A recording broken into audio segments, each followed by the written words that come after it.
Do I sound nice? Does it sound You, good? Candy never told you, does it? I have to ask her because everybody sounds like a robot on my end. Oh, Not true, but like if our if I start talking over you, it sounds yeah. like a robot. It's actually problematic. Worst thing about there's several bad things about doing this podcast, brother.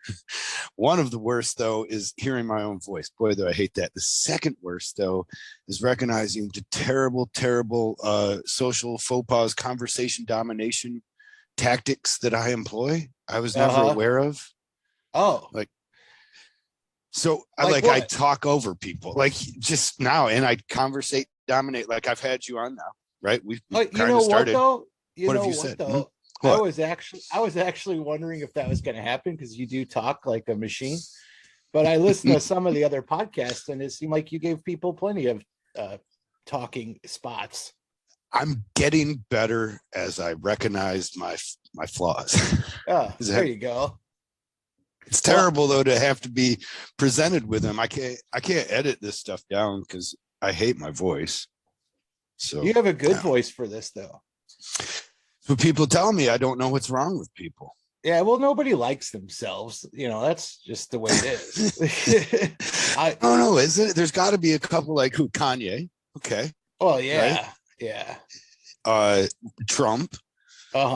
Likes himself, and they're both amazing. So they're so talented. People that you would model your life after, absolutely. Right? Why wouldn't you? I would like. I'm beginning to see the genius, if you will, without watching the documentary network series for the genius Kanye West. But I'm beginning to see the genius of thinking that you're super uber important and better than everyone else. Why does it work? Why does it or why doesn't it? Why does it work? For some people. That is the question, isn't it? Why is it that it works for some people and then someone else does it and you're like, nope, not you? Yeah, it's so weird, man. I was thinking about this the other day. Like, I've always been a fan of like the moral of the story. You know what I mean? But that shit doesn't seem to apply in the real world. Yes. You know? I'm a fan of How to Win Friends and Influence People. I like have you the read little it? red hint. Okay. Yeah. How to Win Friends or Influence People, that book from like the 80s or even beyond. It's like 47. Yeah, okay. 1937 actually or something. Yeah. Dale Carnegie wrote it. It's been revised and updated for each generation. Like, I don't know, some 17 times translated into almost as many languages as the Bible, all this kind of bullshit. Oh. But I believed that stuff for the longest time. However, some people seem to be an anomaly and they go around that, you know? Yeah. Well, here, do this. Give me the back of the book synopsis of the book. You know what I mean? If you flip the book over, what's it in a nutshell say? In How to Win Friends and Influence People? Yeah, you got it. It says, let's see, this is a tough one because it encompasses so much, but it basically says that if you're a good dude and you do things positively, you will have everybody else want to raise you to the top. Wow, and you will become like the cream of the milk. Yes, it's not true, but it's not also true. Right. Well, no, I think so. As I study, it's a crapshoot. There's a lot of luck involved. Is that it? Yeah, oh yeah. There's billions of us. What, wanting to be at the top? No, just wanting anything, wanting to fucking see tomorrow. Yes, there is. But some of us do rise to the top. But you know what, though? I don't disagree with that because honestly, I think I try to be a nice guy, and you know, it has paid off though. You know, it's, you know, I'm not Kanye. However, I'm a happy camper. Right. But you're not Kanye, but you are happy. That's And that's kind of a statement in itself, because is Kanye happy? Probably. If you're that crazy, of course you're happy. No, I think he's always angry, isn't he? Like the Hulk, and like that's actually his power. Yeah, I really wouldn't know beyond the fact that like he's an outlandish character, but I don't follow a lot of stuff. Yeah, Yeah, I know get that. I know he's wacky, but not the good kind of wacky. Well, is it though? But I mean, because even here we are. We're 3 minutes into this podcast. I haven't even mentioned the title. It started now. Yes. We'll see. We'll see what Candy chops up. Let's start this. Well, yeah. Right. Well, we're talking about Kanye at the beginning of this. I still need to get that point. Like, despite whether he's doing shit right or wrong, we can say it's wrong or he's unhappy or this, but we're still talking. Well, let's get this title going. I'll do some beatboxing. Yes. I'm gonna beatbox, and then you're gonna say like give me a minute, and we'll build it. Oh, I like that because everybody tells me I need an intro, and I so here we go. Let's do it.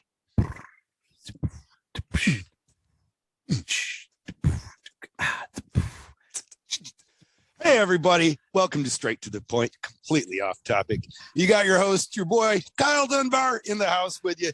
And today we have my very special guest, Chris May. Oh, yes. I'm sorry. I went with the street name. It wasn't bad. I was backup vocals on it. We said it at the same time, dude. Right on. Yeah. I like it. We have a weird synchronicity going, Kyle Dunbar. There is something there. Let's talk about that synchronicity to start, because fuck right. Kanye West. We'll get back to him. Well, I have nothing to offer on that. So like, okay. Yeah, moving along. Well, then let's talk about our synchronicity. All right. I tried out for Ink Masters twice. Quite famously failed both times because I suck. And then some kind of weird synchronicity occurred. You recall, you were there. Yeah. Oh, yeah. I came out of the casting room and I thought, oh, woe is to the next motherfucker that has to pick up the pieces of the burning stage that I just left. And likewise, when I saw you come out, I was like, look at this dildo. Huh? Yeah. Go on, please. I was just like, look at this tool with this weird haircut, this Vanilla Ice looking guy. I bet he didn't make it on the show. I'm going to go clean up. I was like, between me and him, get out of here. So anyway, you continue. Well, that's it. And then here we both of us had this opinion. We meet each other in the hallway. Yeah.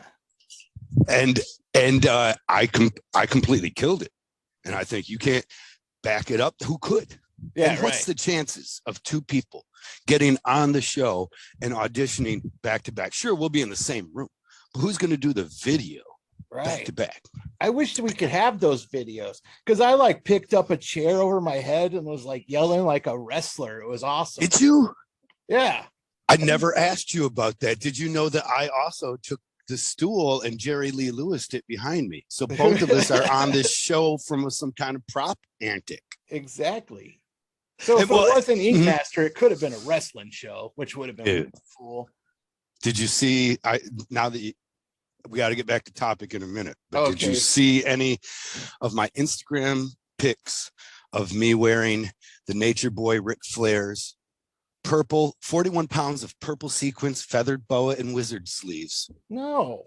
Was that recently? Yes, $91,000 robe. It was 41 pounds of sequins. I shit you not. You put it on, you're like, holy fuck. I don't see it on your Instagrams. Maybe I didn't put it there. You have like 5 Instagrams. To be honest, I only I don't do any of that stuff. Oh, okay. If anybody is listening, Candy might even cut this out, but it's not. Listen, it doesn't need to be cut out. It's bad for me to be on the social medias. Mm-hmm. But all the good stuff that I need to hear, I swear to God, we have a moment of the day when Candy will bring the best of the comments to me, the ones that won't make me mad and want to fucking, oh yeah, I think you're a dick too. I just went through all your shit and I think you suck. So, that sounds like fun. Yeah, well, that's who I get to be sometimes. Someone just says something. Someone says, I remember, I think one of the last things I looked at on Instagram was a cover up.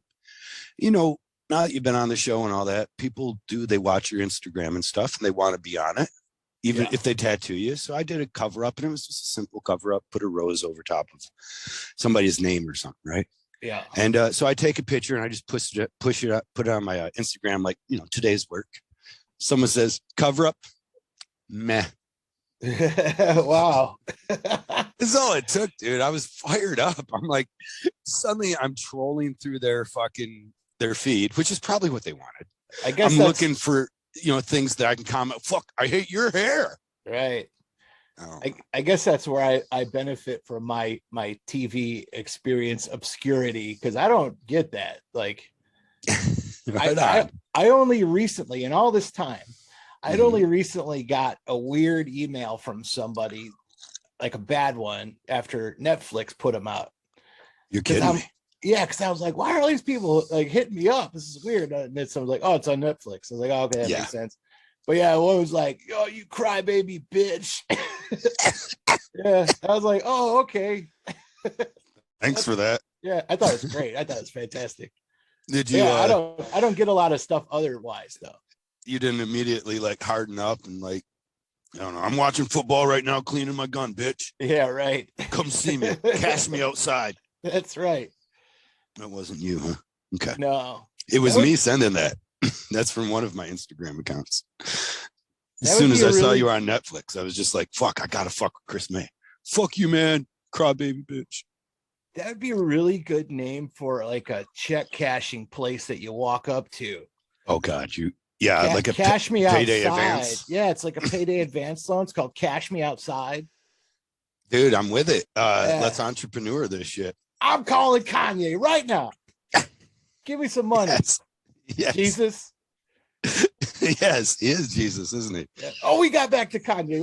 All right, we're going back to not that. Oh, we did.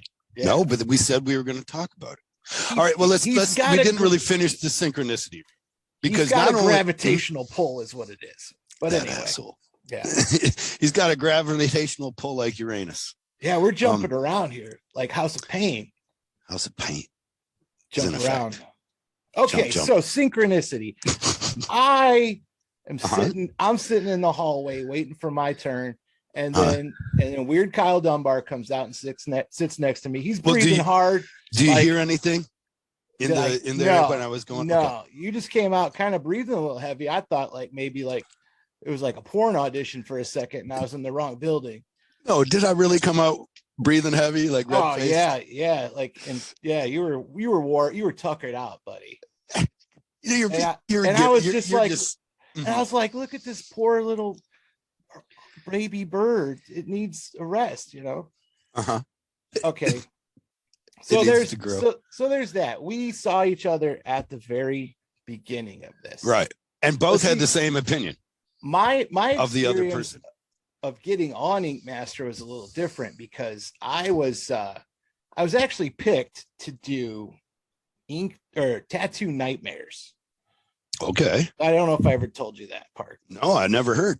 Yeah, I was supposed. What were you going to do on there? I was going to tattoo. Yeah, I was supposed to be. This is way before it started. I was supposed to be what Big Gus was.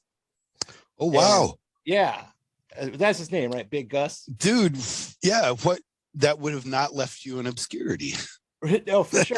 Yeah, and they're like, you got the gig. This is fucked up. All this shit is fucked up to me. Because you were going to get paid too, like real money. Yeah, like paid like actual dollars. And, compensated for your time away from your family, all that shit. Yeah, and they're like, we love you. You're so funny. This, that, and everything. Blah blah blah. And they call me up. They're like, hey man, you got the goods. Get ready to go. I was like, oh shit. I was like, this is happening. And then this is the fucked up part. They say, like, you know how it is. You gotta send pictures of your clothes and shit. I just send pictures of my fucking teeth. And the next day they're like, yeah, we're going with Big Gus because he actually is local and it's cheaper for us to. Bullshit. Yeah, no, straight up. It's cheaper for us to use him instead of flying you out and putting you up and fixing your teeth. They were going to fix your teeth at least? They were going to fix my teeth, which was part of like, oh, cool. I get fucking dental. Yeah. Have you done it yet though? Because it's like $5 nowadays a month or something, right? You do little plastic Invisaligners. Yeah. No, I did those things. That shit fucking burned my soul. Well, I hadn't seen yourself on TV. Like, I have a crooked tooth, like one. Everything else is on point, except for this one fucking tooth that's like hiding in the background at the fucking grade dance. And in certain light, it looks like I'm a corn-toothed hillbilly. So yeah, Okay. I took care of that shit. It got to me. So yeah, then like I didn't get the job. And I was like, oh man, that sucks. And then the guy that was like, yeah, the guy that was talking to me about it was like, oh well, I'm gonna keep you in mind for something else. And then they called me about Ink Master and they said, hey, go to the auditions and run through the motions, you know. We want you. We already got you. Yeah, so I kind of had an idea I was going to be on there prior to even going to that stuff. So no wonder you were sitting like in the hallway like a cocky little bitch. Yeah, exactly. I had this inside track, you know. All these bitches here, Yeah. every one of them.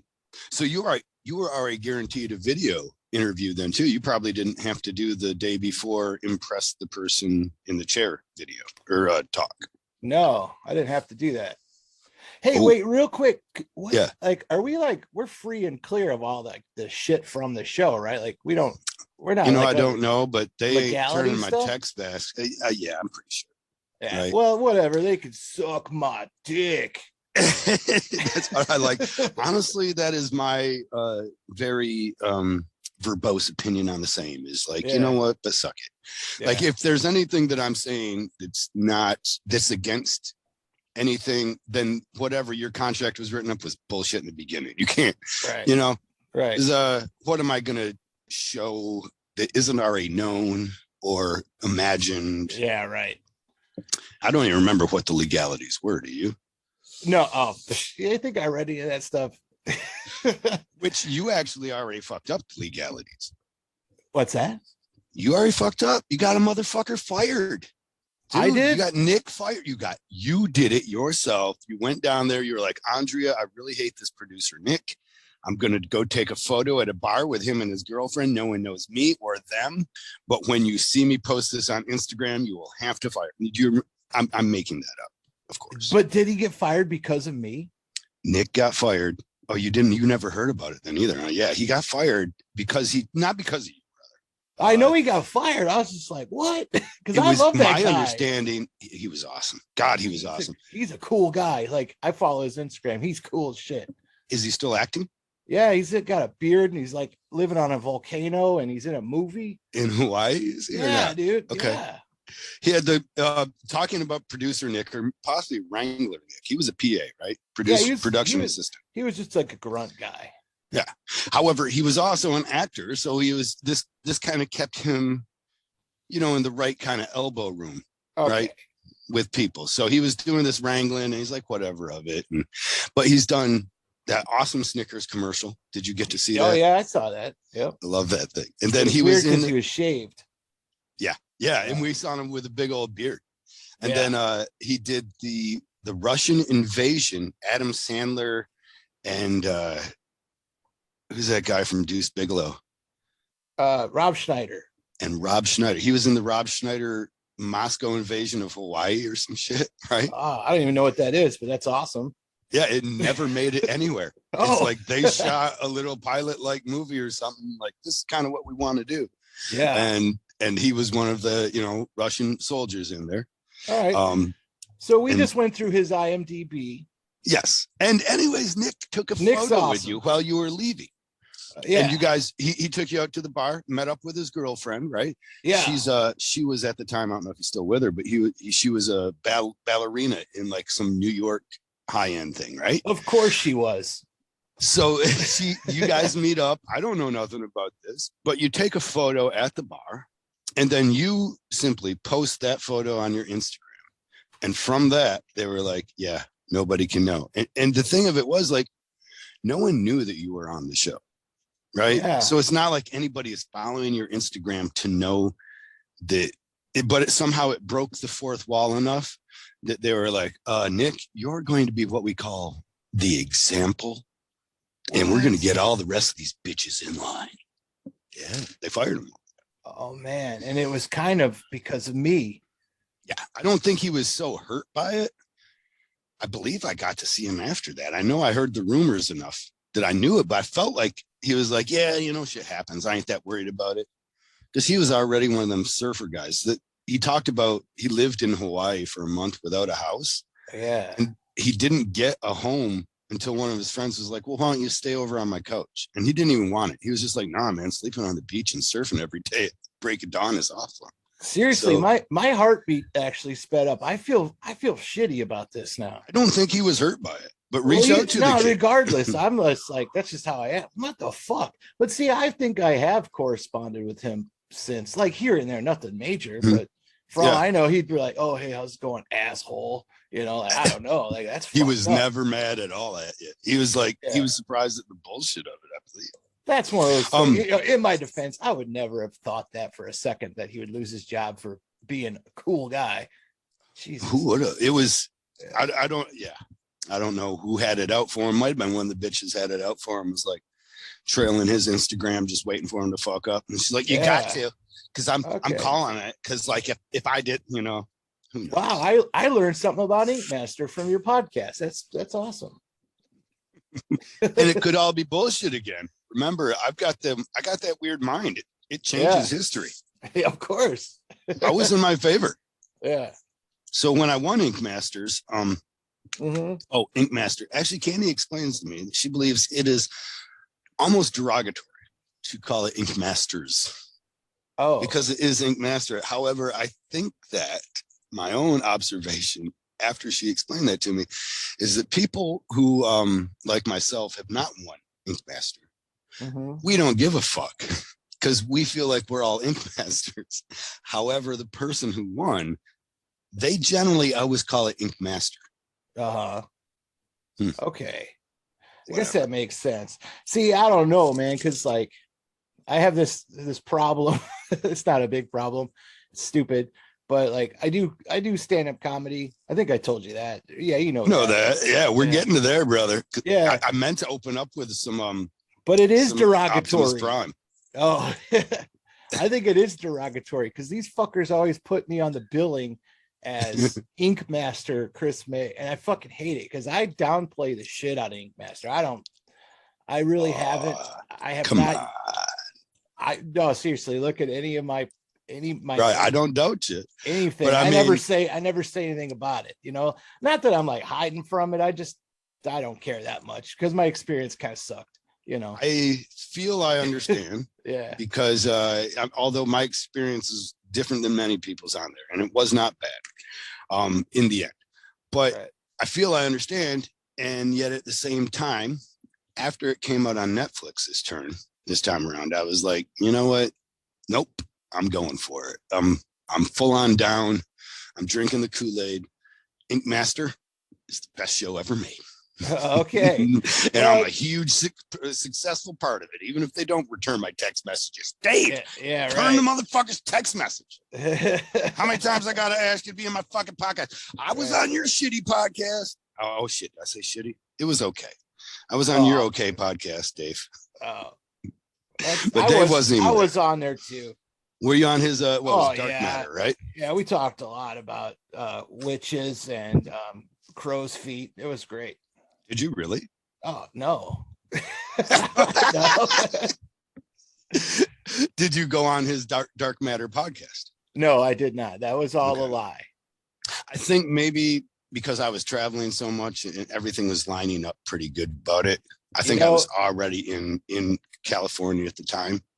Dude. And so the only reason I think he would never fuck with me is because one day when we were filming, we got to take a little break and I was walking around the corner and he was on his phone and he was totally picking his nose and eating his fucking boogers, dude. And he saw me see him do it. No, you are 100% making this up. I wish Thank you. I wish Thank it you was for making this up. Yeah, okay. No. It wasn't true. No, it's not true. But man, I want that to be true. Hey, dude, let's keep going. No, why'd you already? You should have pulled my leg a little longer. I was going to. No, seriously, I'm just trying not to get sued, but it really happened. See, now we don't know to believe you or not. I'm just going to go. I know. That's why I say Dave it. Navarro if I'm ever brought boogers to court, I could be like, no, I said I was kidding, but I wasn't. That dude eats his own boogers, dude. He was in so far, his little silver rings were at the bridge of his nose.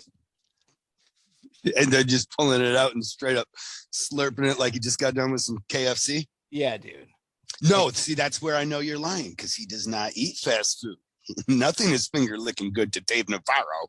That's true, except for Carmen Electra's butthole. This is true. I'm going there. I get a oftentimes, dude, I think about it probably too much, but I don't know. Like, so Dennis Rodman dated Carmen Electra before Dave Navarro. Dave Navarro, shit. you knew that, right? So Dennis Rodman is that's like going 8'19". that's like going from a Chevy Tahoe to a Geo Metro. Yes. Am I wrong? No. I'm not downplaying the amazing capabilities of the human vagina. Right. It's amazing. But I am kind of downplaying the amazing capabilities of the human vagina. I don't know if that wasn't like throwing a hot dog down a hallway. It's like, am I in, baby? I don't know. I'm feeling it on one side. Well, Dave Navarro's a guitar player, so he doesn't have to rely on penis powers. He does. He's got the 4-finger shim. He's got that articulation. Yes. You see it on stage actually, and in the one. But I wouldn't want Red Hot Chili Pepper video. I wouldn't want to be. The wall. I wouldn't want to be fingered by a guy who eats his boogers, though. Well, just putting that out there. If he had cleaned the finger thoroughly. Did he get into the fingernail at least? Yeah, get up under there with a scrub brush, you savage. It's too much. Yeah. I don't doubt it though. He does. I mean, really, when I look at him, and you look at his eyes, right, and you see this mischievous look, and you're like, what is that? And you realize at one point, you're like, it is the it factor. That is the question mark that keeps me interested in looking. But if you look even further, now knowing this, of course, I see he's just hiding. He's got that sweet little, he's got that knowledge. He's like, I know something you don't know. What is it, Dave? I eat my own boogers. I eat them right down to my fingernails. I eat my boogers. Yeah. That's the look. And he cups his own farts and smells them. Good old fart sniffing Dave Navarro. Fart sniffing, booger eating Dave Navarro. See, you heard it here first, ladies and gentlemen. What was your experience with him? Did you have any? I can only surmise. I have my theories. So, like, you remember, I was a pretty polite guy the whole time, wasn't I? Very. Yes. Yeah. Oh, that reminds me of something that was written about you backstage. Is this, I hope, where we are going? Well, I don't know, because this might be two things. But no, like, he just never was really like him and Oliver never warmed up to me. And I can only imagine it's because I'm big. Like, I'm a big boy. And they're little boys, tiny. And I think that maybe like big boys beat up the little boys when they were little boys, and I got the brunt of that shit because I couldn't figure it out. Like, they were just not like nice to me, like, whatsoever. Except for, I mean, I did say a lot of nasty shit. Like, you're mic'd all the time, so maybe they got to hear some of the really wicked shit I said about them. You know, they would always tell us they didn't hear that stuff though. Oh well, yeah, of course they tell you. But what the fuck did you find backstage? Because now, now I am cleaning the guns. After getting judged, we eventually found out that we could access the judge panel where they were at for, you remember judging. It looks like it takes 15 minutes. Well, it takes 4 to 8 hours out of your day. Yeah, for sure. And I think you were there when I got that fucking postcard. I have it. Yes. You still have it? Yeah, I kept that fucking thing. They had little note cards that they would write little stupid things on. Yeah. And then we would get back there and we would find out what they were saying to each other. Sometimes it was good. Sometimes it was bad. Sometimes it had nothing to do. Sometimes they were just literally drawing penis pictures and passing them back to each other. Yeah. Yeah. Like we thought that they were talking about us. I remember one time with those little things. I was like, man, they're really animated about somebody and they're passing his pictures back. And we got back there and they had literally just been drawing penises in boxer shorts. And then like the one penis was like out of the boxer shorts or something. And this was enough that they were engaged with each other. Like they were, it was almost like a conversation they were having. With drawings. It was basically like them going, man, we're getting paid to just sit here and draw dicks. This is great. Like, yes. Yeah. But at any rate, the card that I got from the podium, I believe it was Oliver's, because it was in that area, and it said like, line work's a little inconsistent. Shading could have been a little bit better. Whatever, blah blah blah. And at the very bottom, with like 4 exclamation points, it said "burn in hell." It said "burn in hell" to me. I thought it said Chris May. I thought it had your name and then said May burn in hell. Oh, Chris May burn in hell. Maybe it did. I thought the top of the card said Chris May, and at the bottom. Right. I guess that would make sense. That would be a better joke. Like, did you never? I never put that together. I just saw fucking burn in hell, dude. Like, fuck you, Chris. You're out of here. I'm so stupid. Don't know that's. I mean, who wants to defend Oliver right now? So I probably shouldn't pick up the shield and go into fucking battle to pull him off the social pyre that he's built for himself. But in this case, I think it might have had something to do with your last name. Okay, that would make a lot of sense. And yeah, I'm an idiot. I don't, cool. Dude. Now I'm disappointed. I want to share in some angst for these judges. I'm always down to hate these guys. Oh, that's fine. Yeah, I'm into it. I've accidentally mitigated some of your passion against him. You're like, damn it, Dave Navarro didn't really eat his own boogers. No, he didn't. But he's still. I don't know. What do you think of Dave Navarro? I think he eats his own boogers. That's what I think. I found him to be very seemingly genuine, and then I felt as though talking to him, and he seemed so genuine. I was like, this fake ass motherfucker is really good at acting genuine. Yeah, well, he was genuinely kind of a dick to me. Like I said, we never warmed up, but like, wow. Like at the very end in the finale, when I got to do a tattoo, he came up to me and said something like, "Hey, blah blah blah, you gonna cry about it or something?" And I said, "You shitting me?" Yeah, and I don't remember what he said exactly, but it was along those lines. No, he said, "Are you gonna cry about it?" Yeah, okay. And it was real. It was nerve-wracking already. So like, and I was just joking around. I was like, "You really gonna talk that kind of shit with a guy whose like hand is like level with your balls right now?" Right. Yeah. And he's like, "Oh, you try something like that, you're gonna fucking regret it." And he said, like, "No, you're making this up again." No, 100%. He told you would regret it. On my mother's name before Mother's Day. That's what we said to each other. And I was just like, and he was just drop dead serious. He wasn't trying to add levity to it. It wasn't. No, he was just not that I think I could pick up on some stuff. And after he had already been so rude, like he had to have meant that as a joke, or else he was a pure douchebag. So he should already be ready for levity back from you when you say, "Hey, man, I'm surprised you're going to say that when I'm so close to your nuts." Oh, so now you're defending the judges we're supposed to be railing against. No, I'm just further accentuating what a douchebag he was. Okay. No, I think, at that point he should be ready for levity. Yeah. I think it was legit because it was one of those kind of like, I'm talking a little lower right now, like, oh, that'd be the last thing. That'd be the last thing you did. And it's just like, dude, I could wear you like a fucking backpack. Like I could put him on my back and walk around like fucking Master Blaster from fucking Mad Max Beyond the Thunderdome.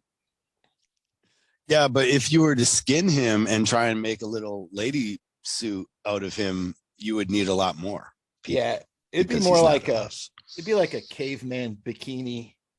Yeah. And I'd have I'd use his face as a cod piece. Like I'd go over all my junk, Yeah. I know. And I got old dad balls and an bloated old dad penis now. So like they would fit right in his chin, basically. It would fill it in really nice, is what I'm saying. I can't believe where we're going with this, brother. I like it. Yeah. Well, you're disturbed. I think it's great.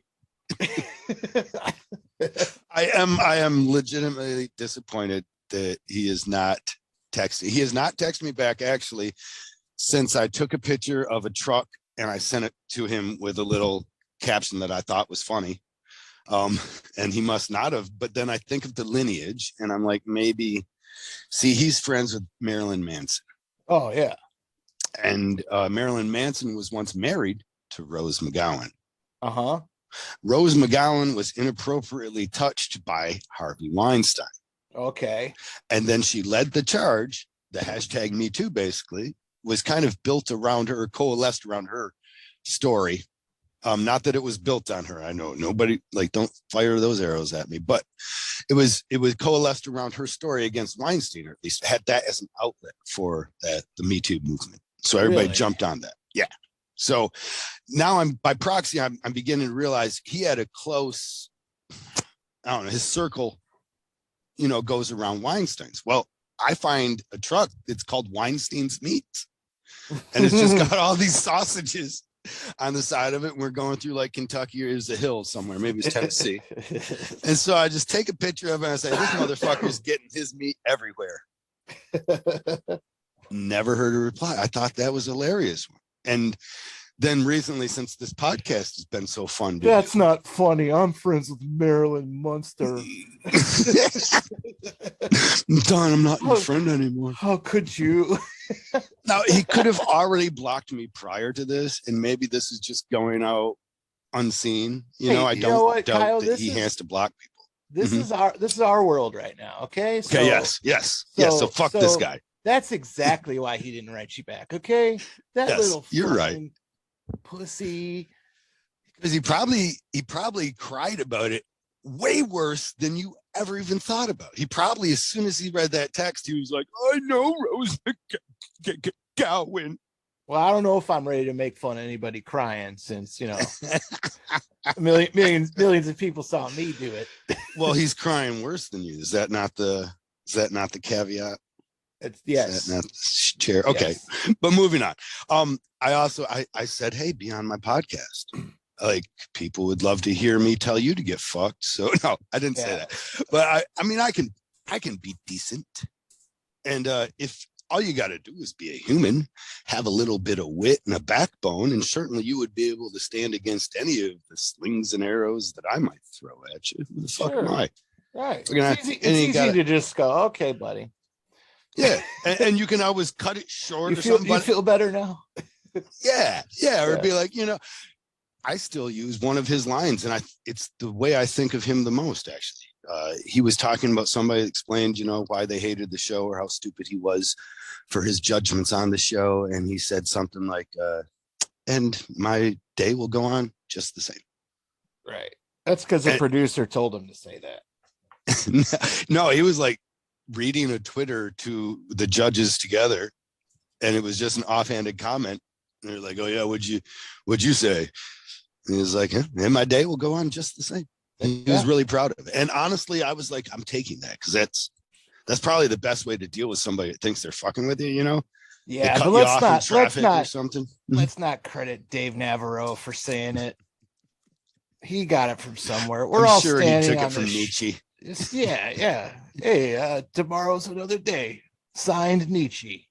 Yeah. At any rate, I get to hear from him. I'm still pissed, though. He won't be on the show. Like, it makes me want to send him a bunch of things really mocking him. That would be like, I would be like, hey, man, why won't you be on the show? Too busy living Moss? What's the holdup? What? Yeah. Or like, come on, man. I think I just passed by you. I saw you at Taco Bell. Oh no, just Yo Quiero Taco Bell. And then I would send him a picture of that little Chihuahua they used to have as the Taco Bell, but it would have his mustache. To promote your show, you should totally just have a little like video reels or whatever of you daily trying to harass Dave Navarro.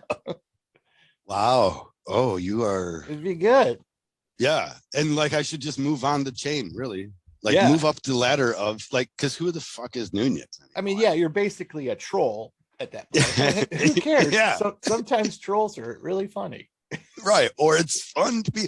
Wasn't there a girl that because hey, his day will go on. So yeah. Yes, it's exactly the same. Wasn't there a girl that made trolling of President Trump into a whole Netflix series almost? Oh, no shit.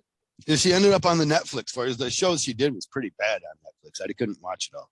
Maybe it got better after the second or third episode or something. Yeah, probably not. That doesn't seem like a whole show. That seems like an after school special or something. But she rose to like TikTok stardom or something, just mimicking the guy's kind of a comic genius. I know we don't want to give it to Navarro. We don't want to give it to Kanye. We don't want to give it to Trump probably too. But if he was writing comedy, the shit he was saying, I mean, it's certainly better than if he was doing politics. But if we're talking about Trump. Yeah. Okay. Dude, he was like, you could turn that into a 10-minute bit, you know? Oh, I'm sure. I'm just reciting his words, maybe a little out of context or something. He's kind of a genius in that same fashion. Yeah, but I can only assume that like every late night talk show probably beat that horse into the fucking ground. You know? Yeah. I dare say there's not much left of that one. Yeah, and I couldn't even fathom trying to like do political humor. Yeah. Oh God, no. Do you remember Jon Stewart when he was with the Daily Show? Yeah, for sure. Okay. Do you still watch the Daily Show? No, I don't. Well, I don't really. Is that watch because a lot it of stuff. sucks? Or I don't know. Okay. I just don't It watch does, a lot dude. of stuff. They've made it suck so bad. Jon Stewart did political comedy the way like all political comedy should be done. I felt it was more often like he would show somebody saying the exact opposite thing that they just said today. You know, yeah. Like, so we went back 3 months ago, and here he is saying the exact opposite. Right. Why doesn't that shit hold up? Like, why is it just like glazed over when you see those videos of like, no, you just said this like 2 months ago, and then it's not a big deal. It's like, okay. Like, but we all know you're liars, but here's proof of you being liars. Like, right, but because their job is here's my stupid opinion, okay, but because their job is some kind of artistic interpretation of what the people want and some kind of Jedi mind trick manipulation of turning that into what they are doing. Yeah, people are stupid, all right. It's pretty much based on that. Yeah. And because of their understanding of like, well, this too will pass and you're going to be over this, watch, you know, because like that was the genius of Donald Trump. One of the biggest genius of was the way he could control the topic. So what we just bombed some, you know, we dropped a Moab. How long did we talk about that? Yeah. Like 1 day or something, because he was already touching the queen or something. I don't know what happened, but he did so.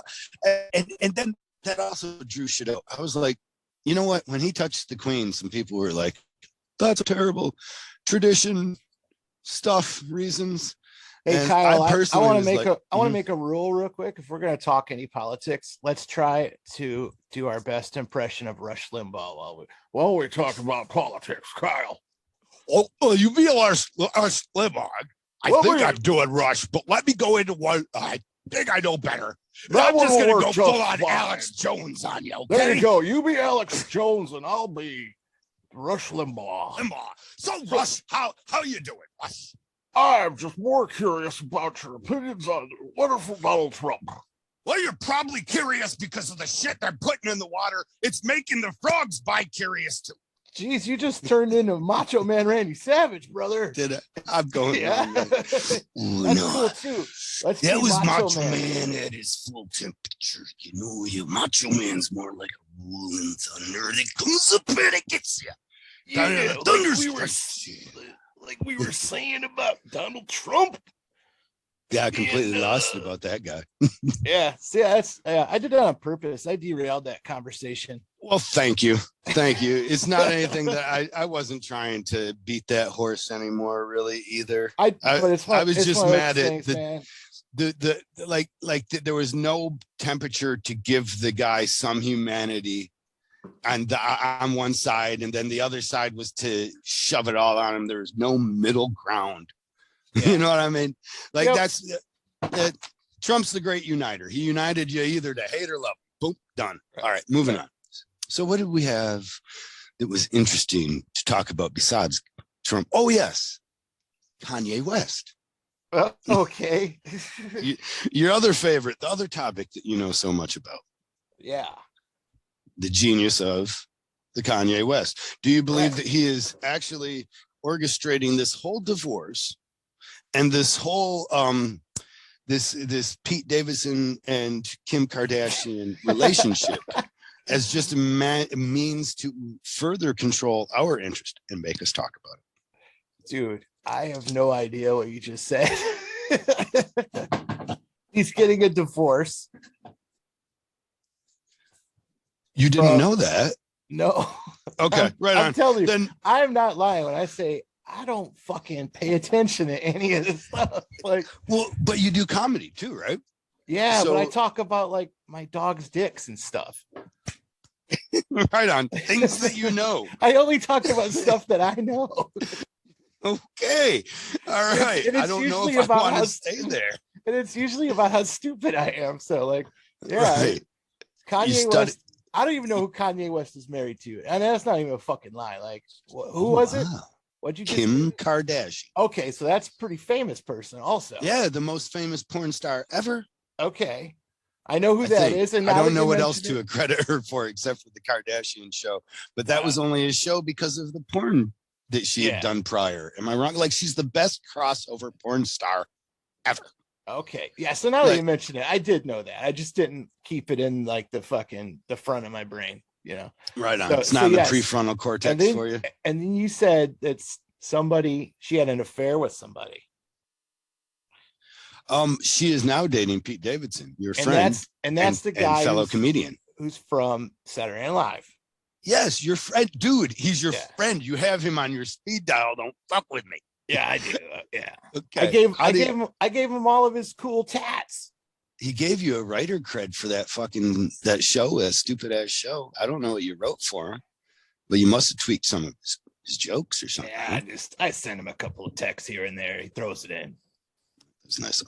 At any rate, you didn't get no money for that though, huh? No, I never won any money. I do everything for free. Good. Yeah. Good on you. Just paying it forward. That's right.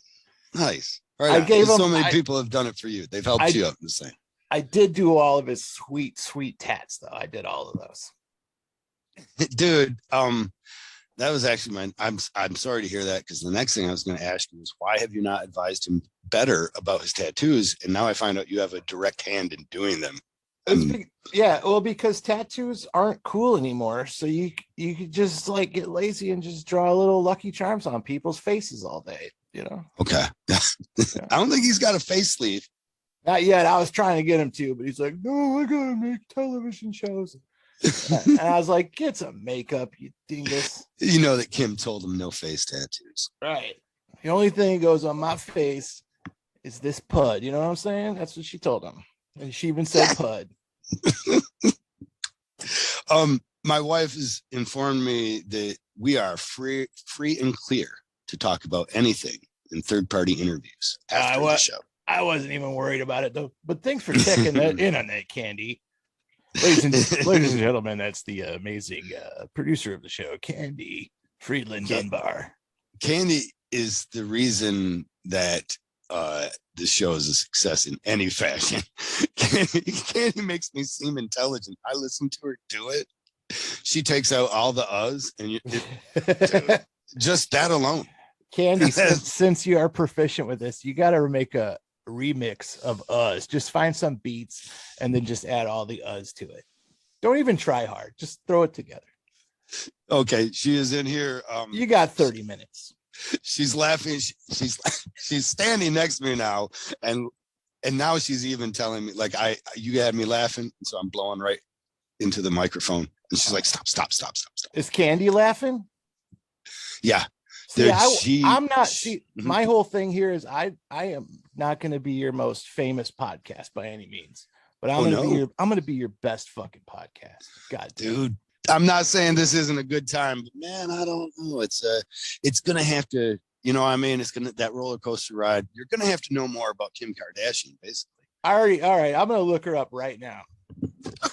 Oh, looks like here she's got a size 18 pud. That's on her Facebook page. This is true too. I'm going to let you do your job and run this podcast. Here we go. How about I actually just ask you more about, because there's more synchronicity to us, right? We haven't we're a little off topic. Yeah. But isn't that the synchronicity, the name of the show says we could do whatever we want. yes, and the graphic that I just came up with, I'm actually very proud of. I'm more proud of the graphic, and it's simpler than, I'm more proud of it than any tattoos I've done recently. And it's so much simpler than it. There's a lot of disappointed people right now. I hope there's a hawk on it.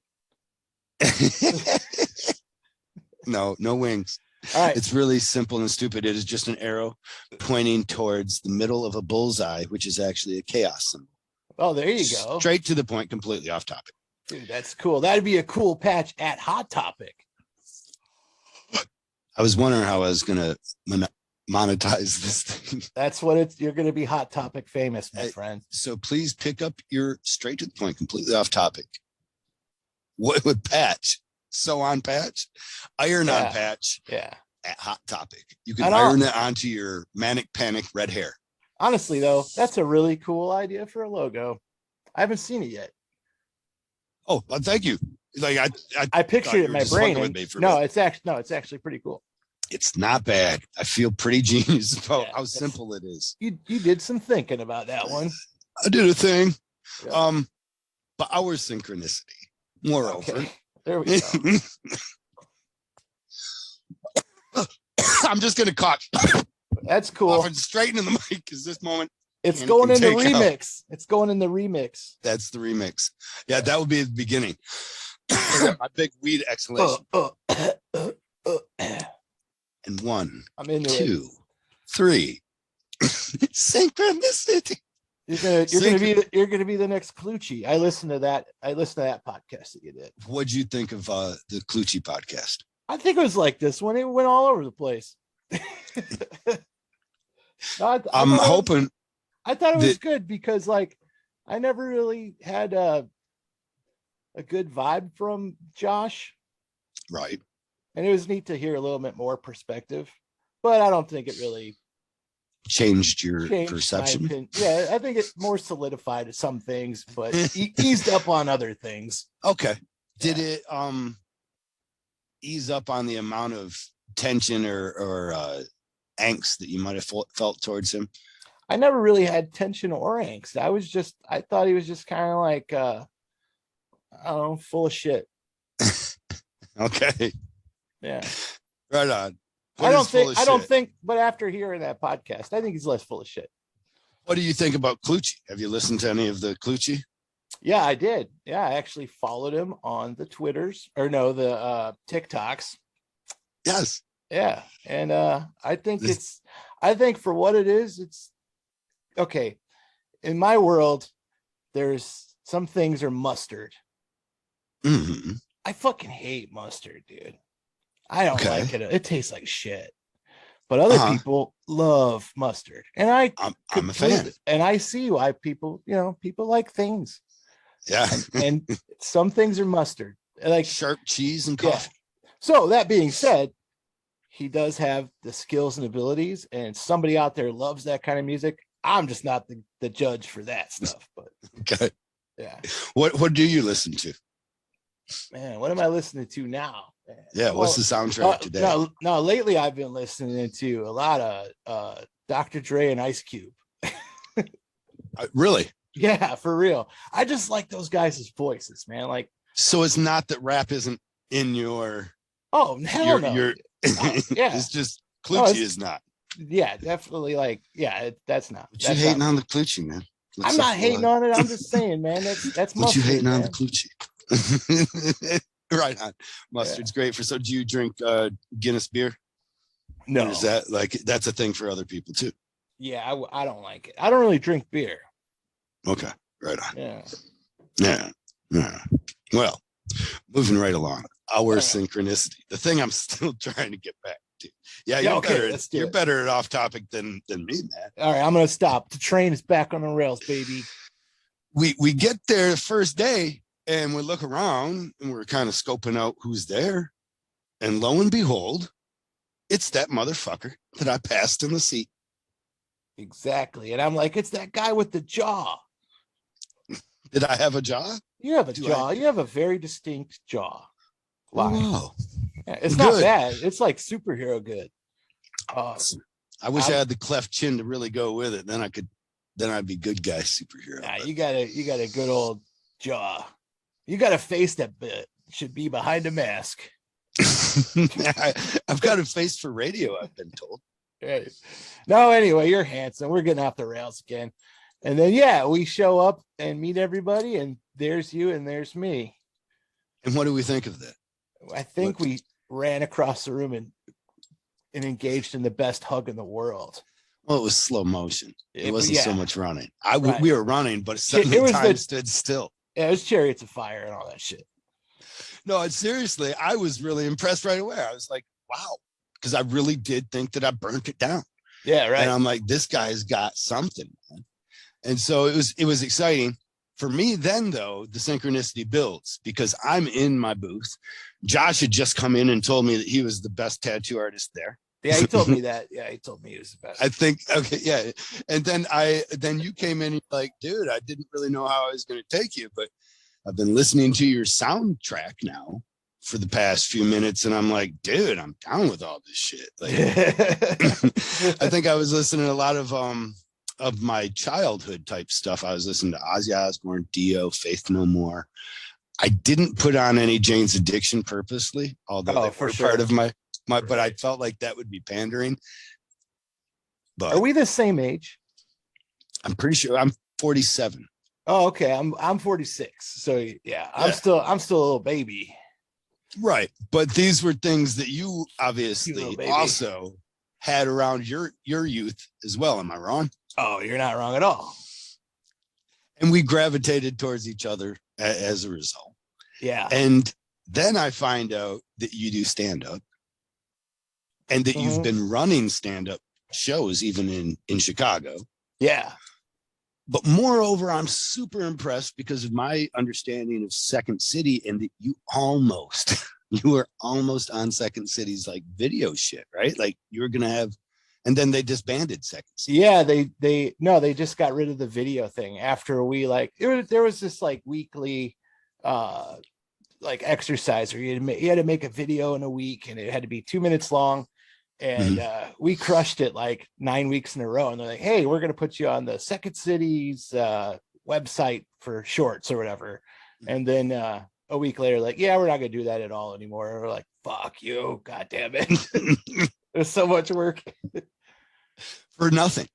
I think the doing is the best part of anything for me. Like, okay. I'm definitely a journey, not the destination guy. So like, yeah. Then do you do improv still or? Oh no, and I shouldn't say still, but ever. I mean, well, we're making our own shows.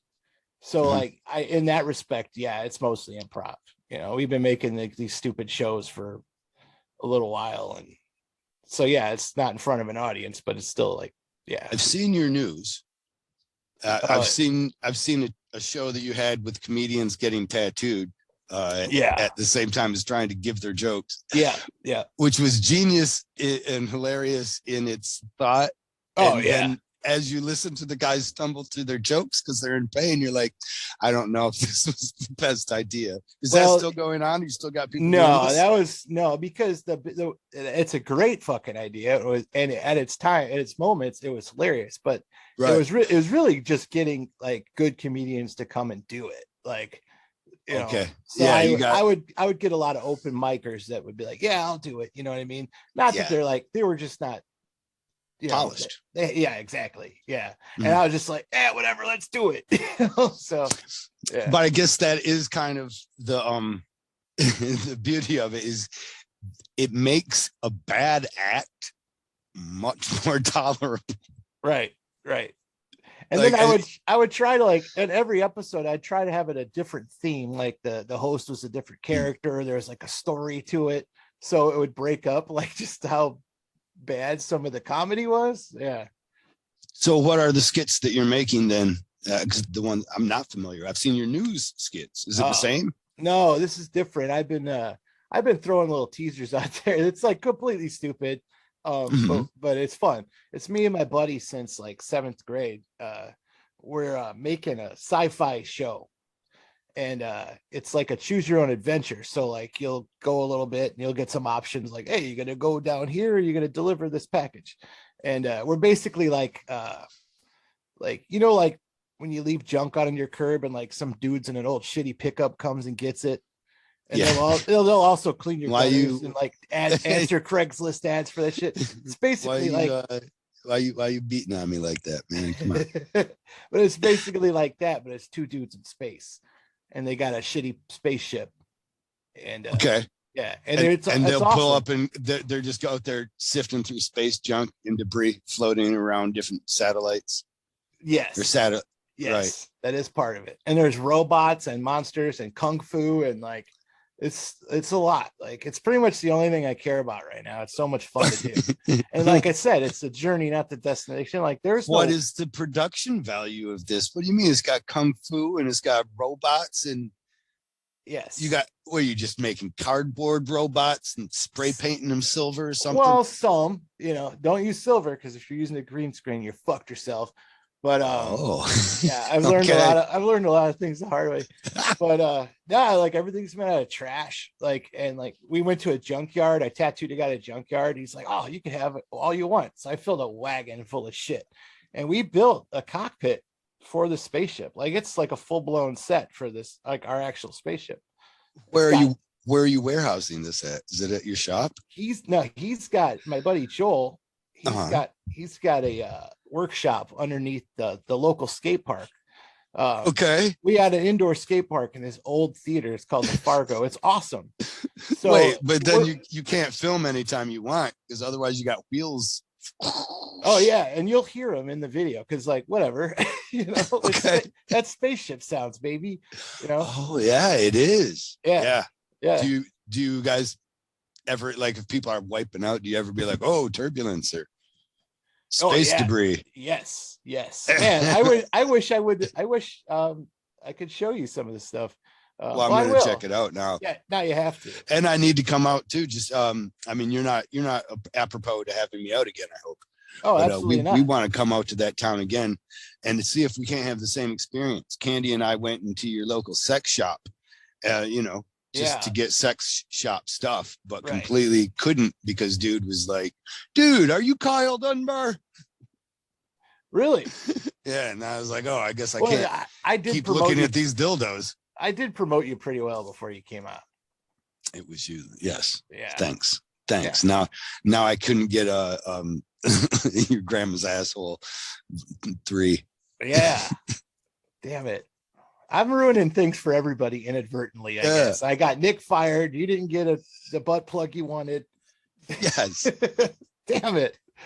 Way to go, bro. I'm a dark cloud. I'm a dark cloud with a smile on its face. Do you go to Vegas and just sit down next to people that are on a streak? Just cool them right off. Or I get on the machine after them and then I win. I didn't know that was a dick move, but I've heard that it's a dick move to take somebody's warm seat. Oh, well, there's always tomorrow or whatever the fuck it is. My day will be the same. Yeah. Does it not it makes me actually feel like I want to do that, go by somebody that's really serious and just see how mad you can make them by every time they sit down and then they get up and leave. But you would have to make a day of it. I couldn't sit that long. No. Trying to film and wait for somebody to get up and then sit down. Are you just sitting behind me? God damn it. That's the hard part, man. Is there's all that boring stuff involved in making good stuff. Yes. Yeah. Yes, that's the worst part about writing.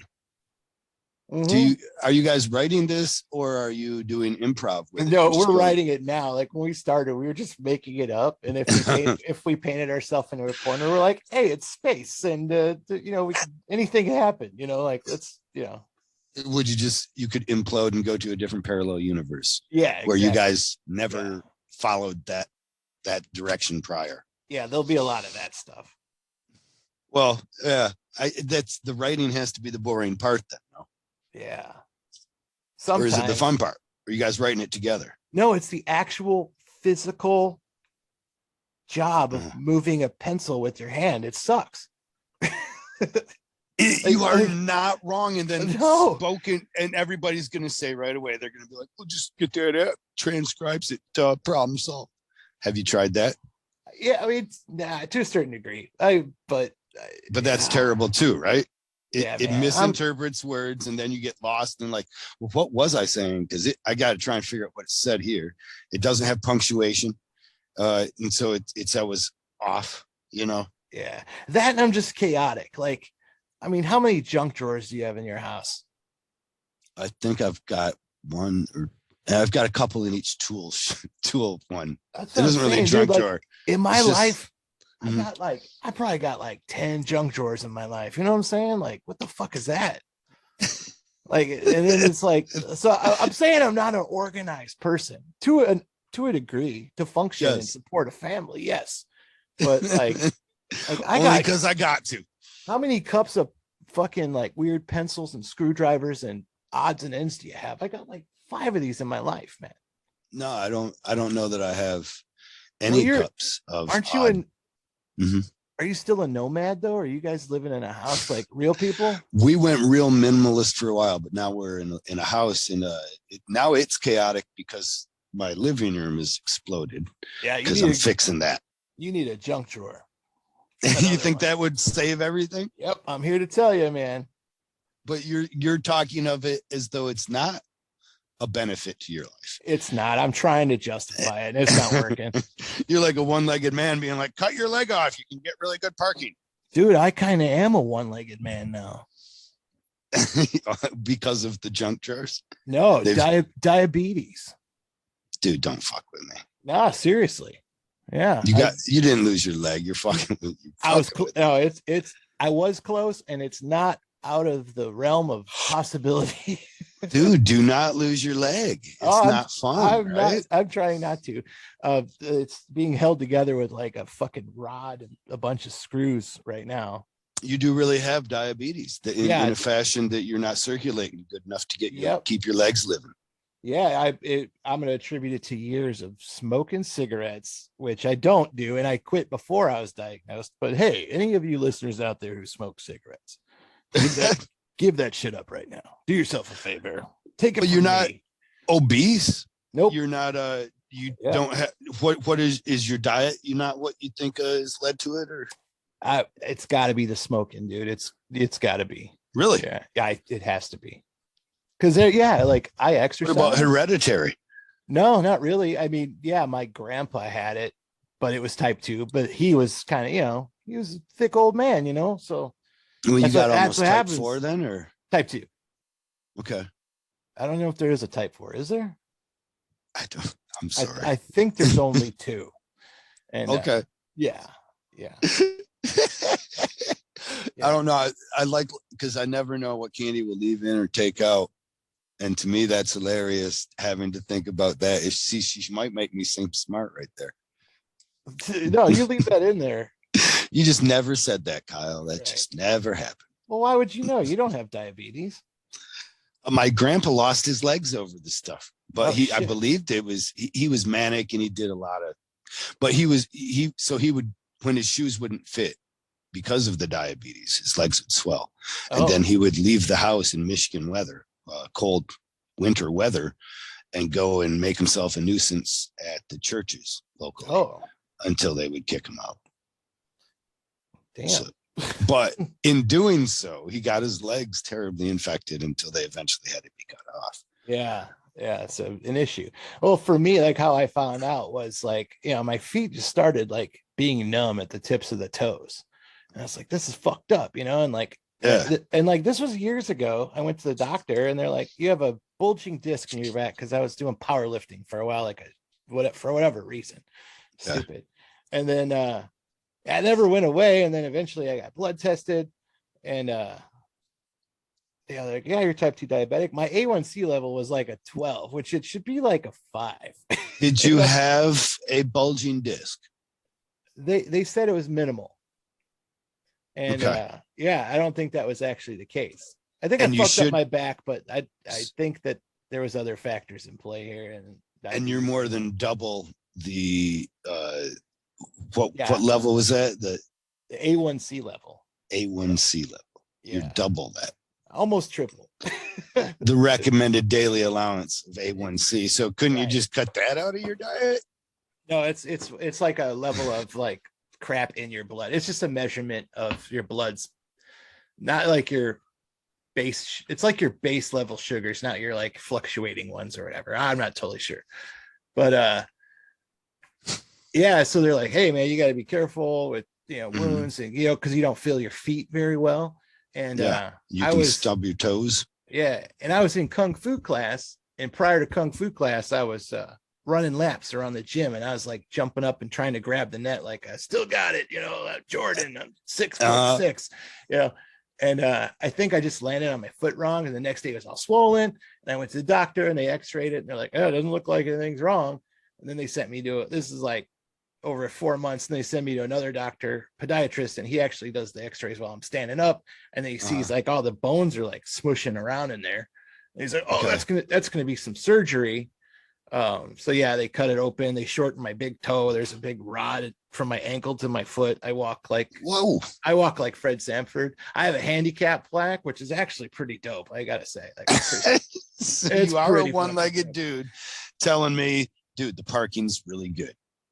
Yeah, the parking is nice. I went Cut to your leg off. I went to a concert. You get first in line at Six Flags, dude. Last weekend, I went and saw Mastodon and Opeth.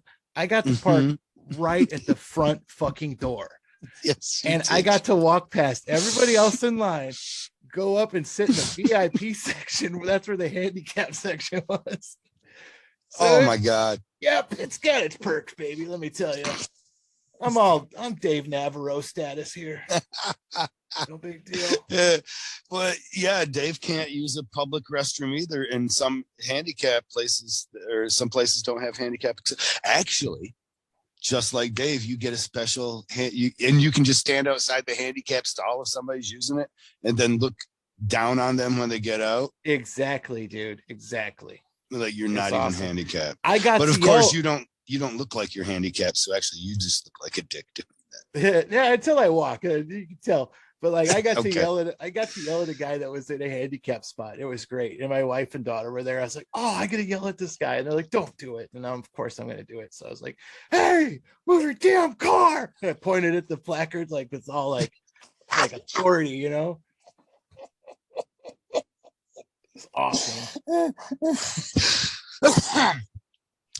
And you just loved it. Yeah, it's pretty great. Life gives you lemons, or diabetes. Have lemonade with diabetes. No sugar. Sugar free. Okay.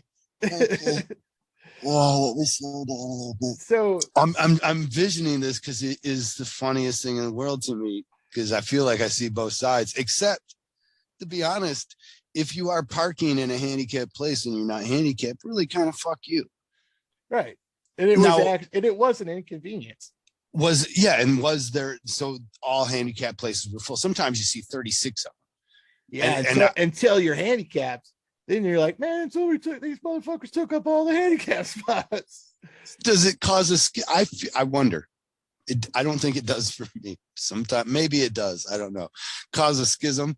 I'm going to start doing it. I think it does, because I was like, I hope he says schism. Really? Yeah. It doesn't cause a schism when I walk up and there's 32 handicap parking spaces, and I had to park in the BFE and walk all up, and I'm like, really? Not a single one of these motherfuckers want to show up. I guess nobody's die hard. Until you're handicapped, and then they would be full. Just like, like if you buy a car, you're like, whoa, I'm seeing these cars everywhere now. It's like that. But but inconvenient. But not now you see inconvenience everywhere. That's right. I chewed somebody out once on the handicapped people's. I was just a dick many times in my life. That's what I really found out, though. But I saw him parking a handicap, and him and his wife got out, walked able body as shit into the store, and I went into the store just natural. I didn't seek them out, but I saw them. And I just like, hey man, that's real cool. You're just using the fucking handicap, Hopefully nobody fucking needs it that really needs it, right? Yeah. And then he was he got livid, pissed with me, right? He started telling me about his fifth belt karate and all kinds of stuff. Right. And she started shaking, like visibly. She was angry too. She was like, ah, she starts going in her purse immediately.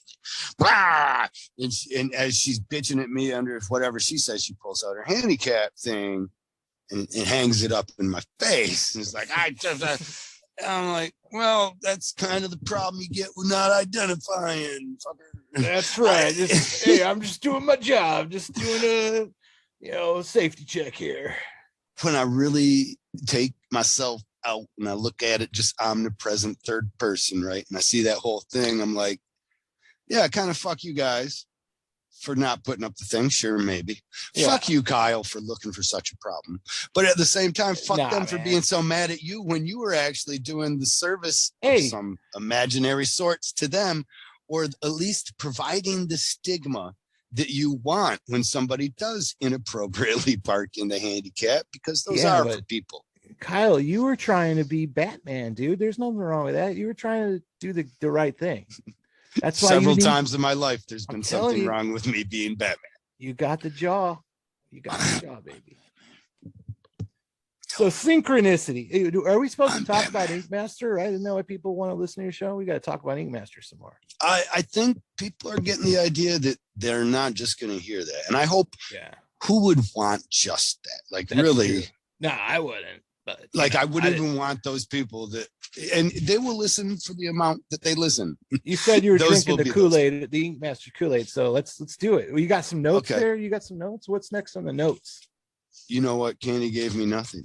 Oh, can you believe it? But I absolutely knew that we were going to have a great time without it. I still want to just talk about synchronicity.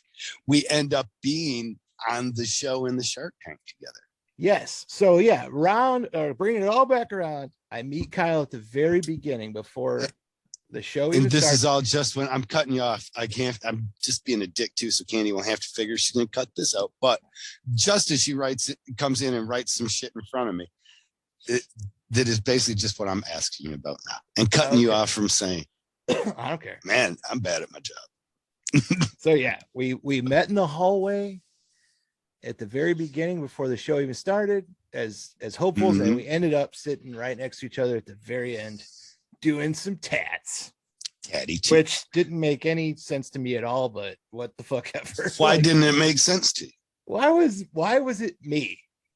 Like, that's part of like the whole like Ink Master was really fucking weird in that regard. Like, all these weird like nightmarish things happened to me, and like and while I was like stoked to do a good tattoo, I was like, well, why isn't like Jason Dunn or Josh Hibbard or people that they made more characters out of? Because I got neutered, dude. Like, I wasn't quiet on that fucking show. Like, right. I was, but that's the way they got you coming off. Yeah, but they made me look like this like simple giant like quiet like guy, or it's really weird, But then like now I'm in the fucking like, why am I in the finale now when there was like all these other people that were like, obviously more popular? Well, did you get a bigger Twitter following than others? Dude, all I did was like, when we had to promote that, I kept all the contacts that they gave us in the beginning when we got to do like morning shows and radio spots and stuff. And I just called them back and said, hey, it's a vote thing, and like a couple of them gave me little blurbs and stuff. And like, I went back on this local radio and, and I did all the like Instagram and stuff, but my Twitter was dick. I didn't have a Twitter before Ink Master. They said, get a Twitter. Yeah. So I had like, I don't even know, maybe even Twitter's where they're going to be voting at though. So if you're not on Twitter with the same thing, you don't have a Twitter file. I feel like your votes would have been represented by your follows on Twitter too. You know what I mean? So if you go on those local shows. No, well, for the finale though, that wasn't Twitter. That was like, you go to like Ink Master and vote. Like, for us to like be in the finale.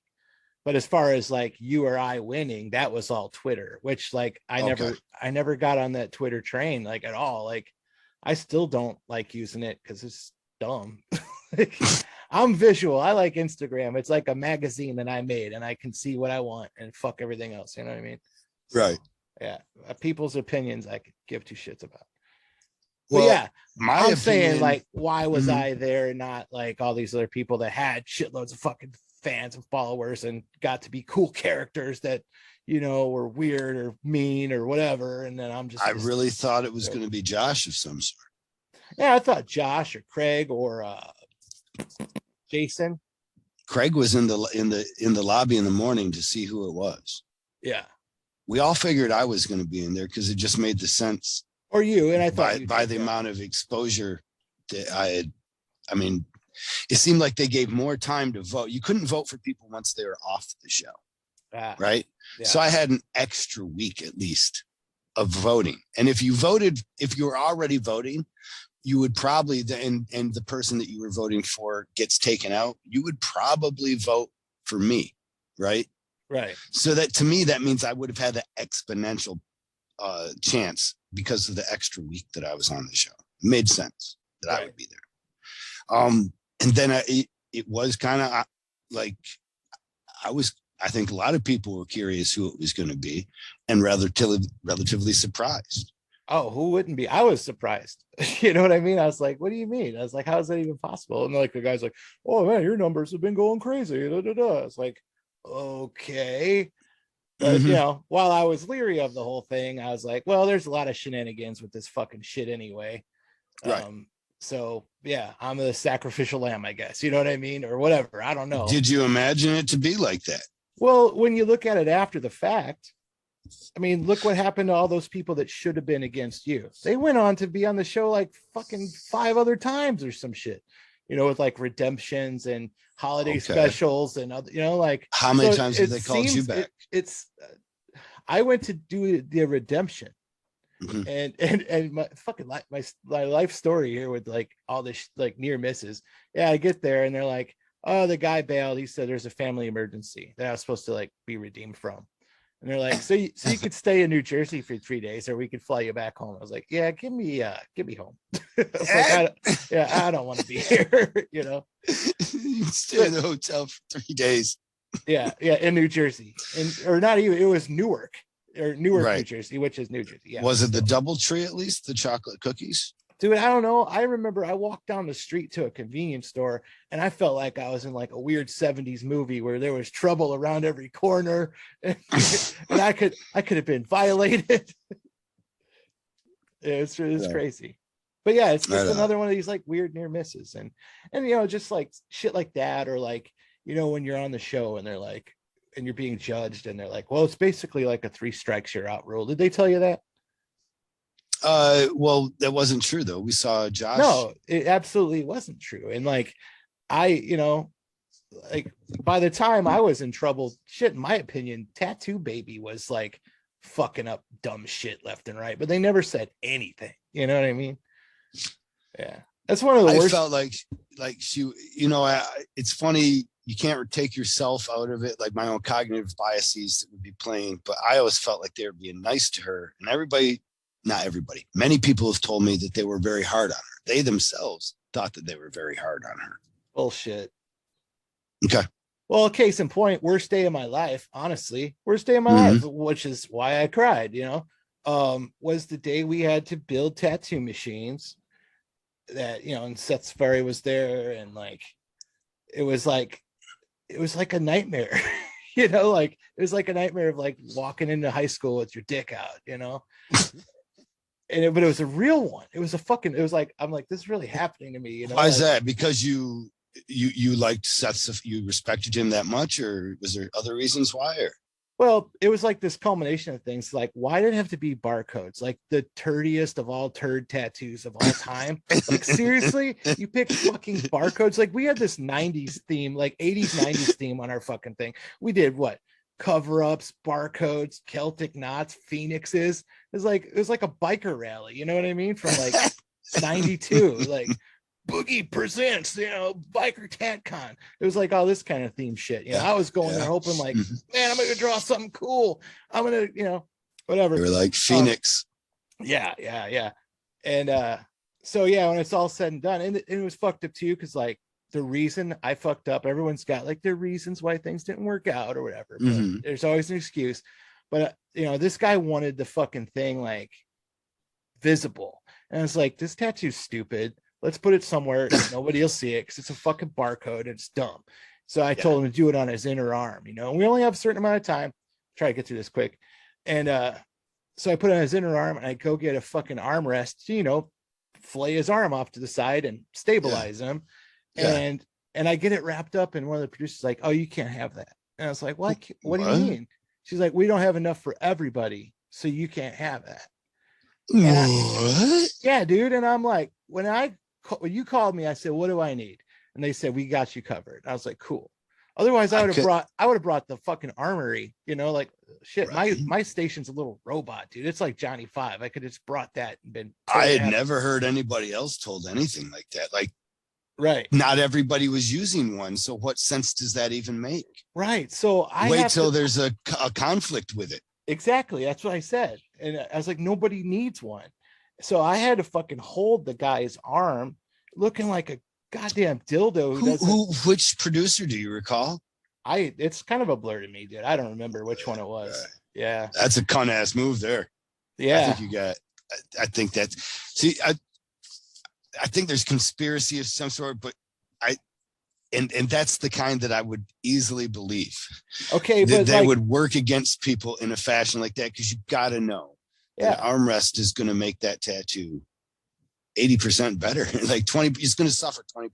I had to hold his arm and old school squeeze from the back, to tighten his skin, which I don't like to do now. Like that's how I learned. But so you're hovering like, oh, let's make a straight line with the machine we just built, and that's what's fucked up. So I get put in the bottom, and I have to stand there in front of Seth, and like they're like, yeah, it's pretty fucked up, this line is stupid, But meanwhile, like Tattoo Baby and like Allie didn't even build a machine.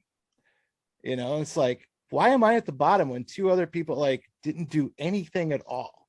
They didn't get their machines together or whatnot? No, they didn't even tattoo anybody. They like fucking Tattoo Baby had her coils like exploded. Like she took the wrap off of it and just took the coils apart. Like it just like sitting there like a comic, like or a cartoon, like wah, wah, what did I do?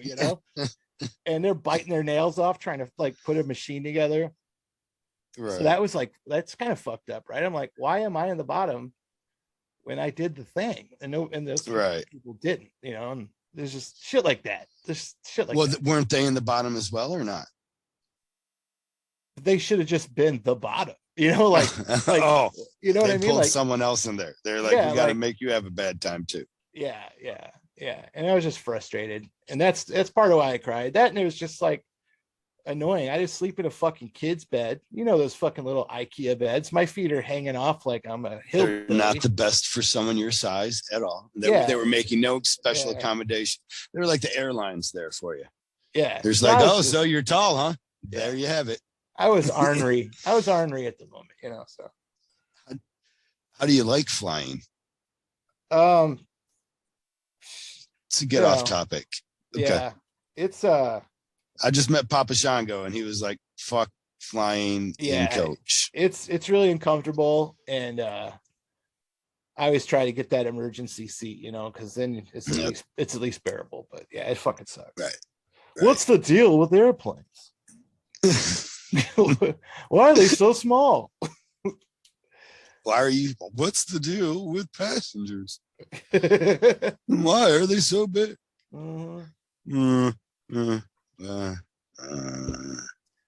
So moving on. Chris, actually moving back to it, we're tattooing in a shark tank. Yeah. You do a better tattoo than me. Yeah, I did. Sorry. It's not your fault. You did a better tattoo than me. You possibly shouldn't have been there. Right. You did a better tattoo than me. You didn't get voted back. Exactly. The judges themselves look at that tattoo, and you know that those guys loved that tattoo so much more than they liked mine. Right. Even the style that I did would just piss them off. You know what I mean? In comparison. Yeah. because you did like a lady's face and a skull and some open-faced death moths or something. Swirly stuff, and yeah, with a background that I'm sure they hated. Yeah. And the color scheme myself, I hated the color. I worked the color scheme out. I did the tattoo. There's the exact same tattoo on a girl here in Michigan that is a friend of mine, and I practiced it on her. I gave her a free tattoo. You told me that the night before. You showed me what you were working on. We were hanging out. And then I show up in all the colors. This girl was a Jersey Shore GTL gym tan laundry type. I didn't know what that meant until now. All right. That's the GTL. Okay. And she did not miss a day of the tanning. Yeah. And everything on my color scheme was like, I was like, what do I do? I don't know. And really, I could have just used a cool tattoo. But it didn't seem to matter what I tattooed. Yeah, it didn't matter.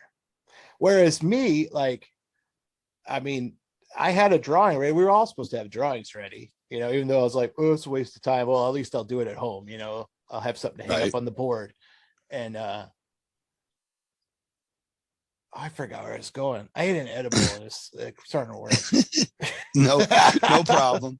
You were saying that now you got me wanting edibles. That's what you're saying. Yeah. No, you were saying that you already had your drawing ready to go, just like everybody did. Yeah. But you weren't, I don't know, you weren't really expecting that it was you. Yeah, I wasn't expecting it was going to be. But when I did find out, and then after I was like, well, that's really weird. But hey, here we go. I get it. I was really happy that I got to do something really good on television after not really, I didn't do like horrible tattoos. I did boring fucking tattoos. You know what I mean? Like I was easily pushed around by like, don't do what you want to do. No, you need to do what the canvas, quote unquote, wants to do. And then it always flip flop. No, you should tell them what they should be getting, you know, or, you know, just, I would taking too many whisperings in my ear to heart and like not committing to one thing. And yeah, but it was nice. Like what I'm saying is nice to roundabout. Like at the end, I felt like a winner because I got to do something cool and a shitload of people saw it, you know what I mean? So would you have done it going back? You get a chance to do it again. Would you have changed your approach to any aspect? Oh, a lot of it. Like, I think I actually cared too much about it because, like, I guess a lot of people have their agendas. Like for me, the biggest allure of the whole thing was one, ever since I was a kid, I always wanted to be on TV. Every kid's like that, I think. Two, I always wanted to see how TV shows were made. And three was to just promote like what I think is good, like responsible tattooing, you know, like the fundamentals and, you know, and just being like actually being real was like, it got edited out. You know what I mean? Like it was weird, but you became cut to a character in a short amount. Yeah. So I would definitely not take it nearly as seriously or I'd have more fun with it in the sense that like, you know, it doesn't matter. So like you could be like the evil tat god guy or Josh, you know what I mean? Like it'd be fun to like to fuck. Would you do that? Would you come on with an eye patch? I would probably be different every time they met me just to fuck with the whole program, you know, just like that 16-year-old kid in me just like fuck this, let's just be dicks to this, like let's disrespect this all day because they're really disrespectful to you. So like if I got to go back, which I never will, obviously, I wouldn't really respect them, you know. The canvases or the producers or both? Just the show and like, you know, and then like right. In every regard. Like I would refuse, you know how like they would like if you smiled, like if they're like today you're tattooing jelly beans or whatever it is, and like if you're into that you're like yeah cool, they would like tell us not to be happy about it. Like remember that? Yes. They'd be like no, don't you don't want this, this is supposed to be a bad thing, and you're like yeah, but I want this. Yeah, like no, sounds like fun, you know, like. And that's the other thing is I wanted to go and have fun. I wanted to fucking chop it up with cool tattoo people and nerd out and like and make friends, which I did. You're obviously one of them and stuff. And like, but they just like put the kibosh on everything. Like you're not listening to music while you tattoo is really fucking hard to do, dude. Like that was difficult. I don't think I can really technically tattoo very well if I don't have like a rhythm in the background, like I tattoo to music, and not in like some hippie shit way, like I tattoo the music, bro. Like I just find you need that groove when you're packing something in solid or whatever. So, I do. Yeah. Even if it just works as a metronome. So that, exactly. Right. And like as it keeps a beat, then you're able now to match your hand speed. Yeah. Even if you're not matching that beat with your hand speed. Right. Yeah. Or you could just split the, you could just split the timing, Yeah. You're obviously not going to be, shading to Slayer, but I've seen people that do it. Bernie Luther. Yeah. Just turns the machine up and goes. Yeah. It's fucking fast. Or Grime. Dude, I got to get tattooed by Grime, and that was amazing, dude. Like what was the experience like? This was the best day of my life. Can we sidetrack a little bit? Can I tell you the best? Sidetrack a little bit. This is all right. So this is the best day of my life. So we already talked about the worst day of my life. This is the best day of my life. I'm tattooing in Sturgis. I've done it several times. I've probably done it like 8 years or so. And Sturgis during the bike rally. Yeah, during the rally. You didn't go there when it's just 5 people in town. No. Okay. So one night, Grime just walks in, and I was like, "Hey, I know who you are. What the fuck are you doing here?" He's like, "Oh, I saw your banner. It's really cool." And I was like, "Oh, thanks. It's got a lot of my illustrations on it and stuff." Right. And he's like, "I'm just letting people know I'm right next door at the Hells Angels tomorrow doing tattoos, if anyone's interested." And I was like, "You're goddamn right I am." He's like, "Okay, cool. I got some flash. I'll send it to you later on Instagram. Pick out the design you want, and we'll set up a time." So like the next day I get up. I wasn't like this scheduled. Is crazy. First off, what? This is crazy. It's crazy. You don't go to Sturgis expecting to get a tattoo as a tattoo artist working. Right. No. You also don't ever expect to get tattooed by somebody in the genre, in the echelon of tattoo status that is Grime. To me, he's top 5. Like he always has. Okay. Like Philip Liu, him, Aaron Kane, guy. Like there's one more. You used to tell me that you knew nobody. Anybody could tell you that they were the best tattoo artists in the world, but they were not James Tex. They were not James Tex, so you knew they were lying. James Tex is actually the world's greatest tattoo artist. Okay, but he's not in the top 5 either, huh? No, he is. Okay. I think I just rambled him out, but so yeah, he's number 1. Okay. I'll move him to the top. Okay. I forgot to say his name. But you're getting tattooed by Grimes. This is an awesome experience. So. Yeah, dude. And so the I wake up all happy and excited, but like my appointment is until like 3:00 in the afternoon or something. So I did some tattoos and I made like some pretty fucking good money, Yeah. And then I go get tattooed by Grime, and it's just awesome. He's super nice. And it's weird too, because then Clean Rock 1 shows up while I'm getting tattooed by Grime, which is like, it's like, man, why is this Ink Master shit guy like follow every, Okay. Like that kind of sold the experience. So this is after Ink Master has already been on them. This is after Clean 1 that shit. Like this is like 2 years ago or something like that, 3 years ago. And so he shows up and they're just talking, which I'm like, get out of here, dude. I want to talk to Grime. Hugging on my Grime time. Yeah, like get the fuck out of here. You got enough stuff. Go away. Let me have this, Yeah, don't you got another biker with long hair to go talk to? But man, go tell somebody about how much you can bench. Right. There's somebody out there that wants to hear it. Yeah. Grime don't give a fuck. Yeah, just fuck off, please. Yes. Like, this is my time.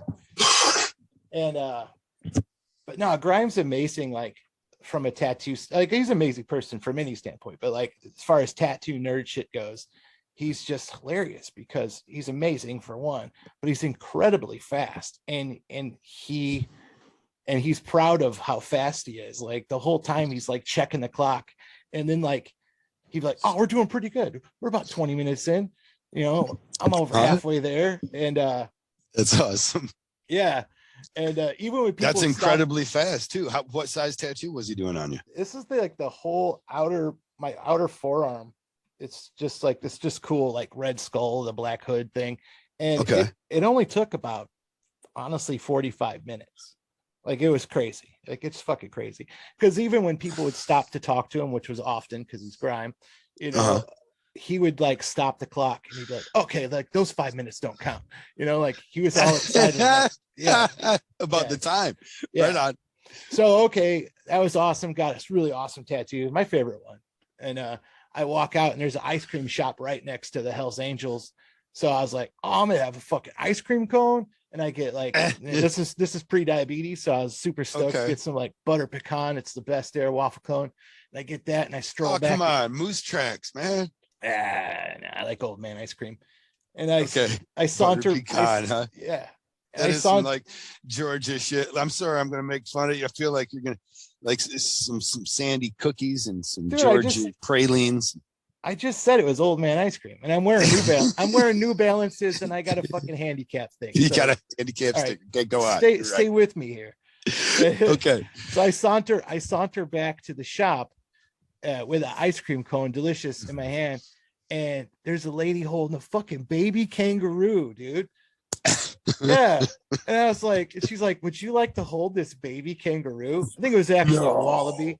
And I was like, are you fucking kidding me? Of course I would. I'm like, here, take my ice cream cone. I get a cradle a little baby kangaroo for a while, get my picture taken, and I finish my ice cream and I do some more tattooing, and I basically paid for my tattoo that I spent a lot of money on. Right. And then after that, because grime is still there expecting to make money, like everybody at the show, you're hoping to make a good amount. Oh, when yeah, you're in Sturgis. Yeah, dude. So he's it's not like he came with like, hey, I'm just doing bargain basement prices. No, he just said like, what's your budget? That was cool too, because like the design, while was cool, it was cool. I was like, hey man, I want to be that guy, but could you fucking make this look like a grime tattoo? And he's like, what do you mean? I was like, tear it up, like tatter all the fucking fabric. And he's like, oh, you're completely right. You're absolutely right. So of course he just draws it on real quick and fucking nails it. And it was amazing. But then after all that, ice cream, kangaroo, making money, then someone's like, oh, across the street, Corrosion of Conformity is playing tonight and it's free. COC. Yeah. So I get to go and see Corrosion of Conformity.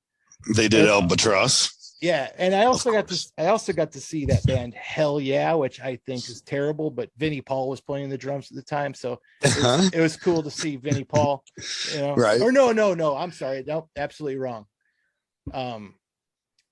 He had died already. So I'm wrong about that.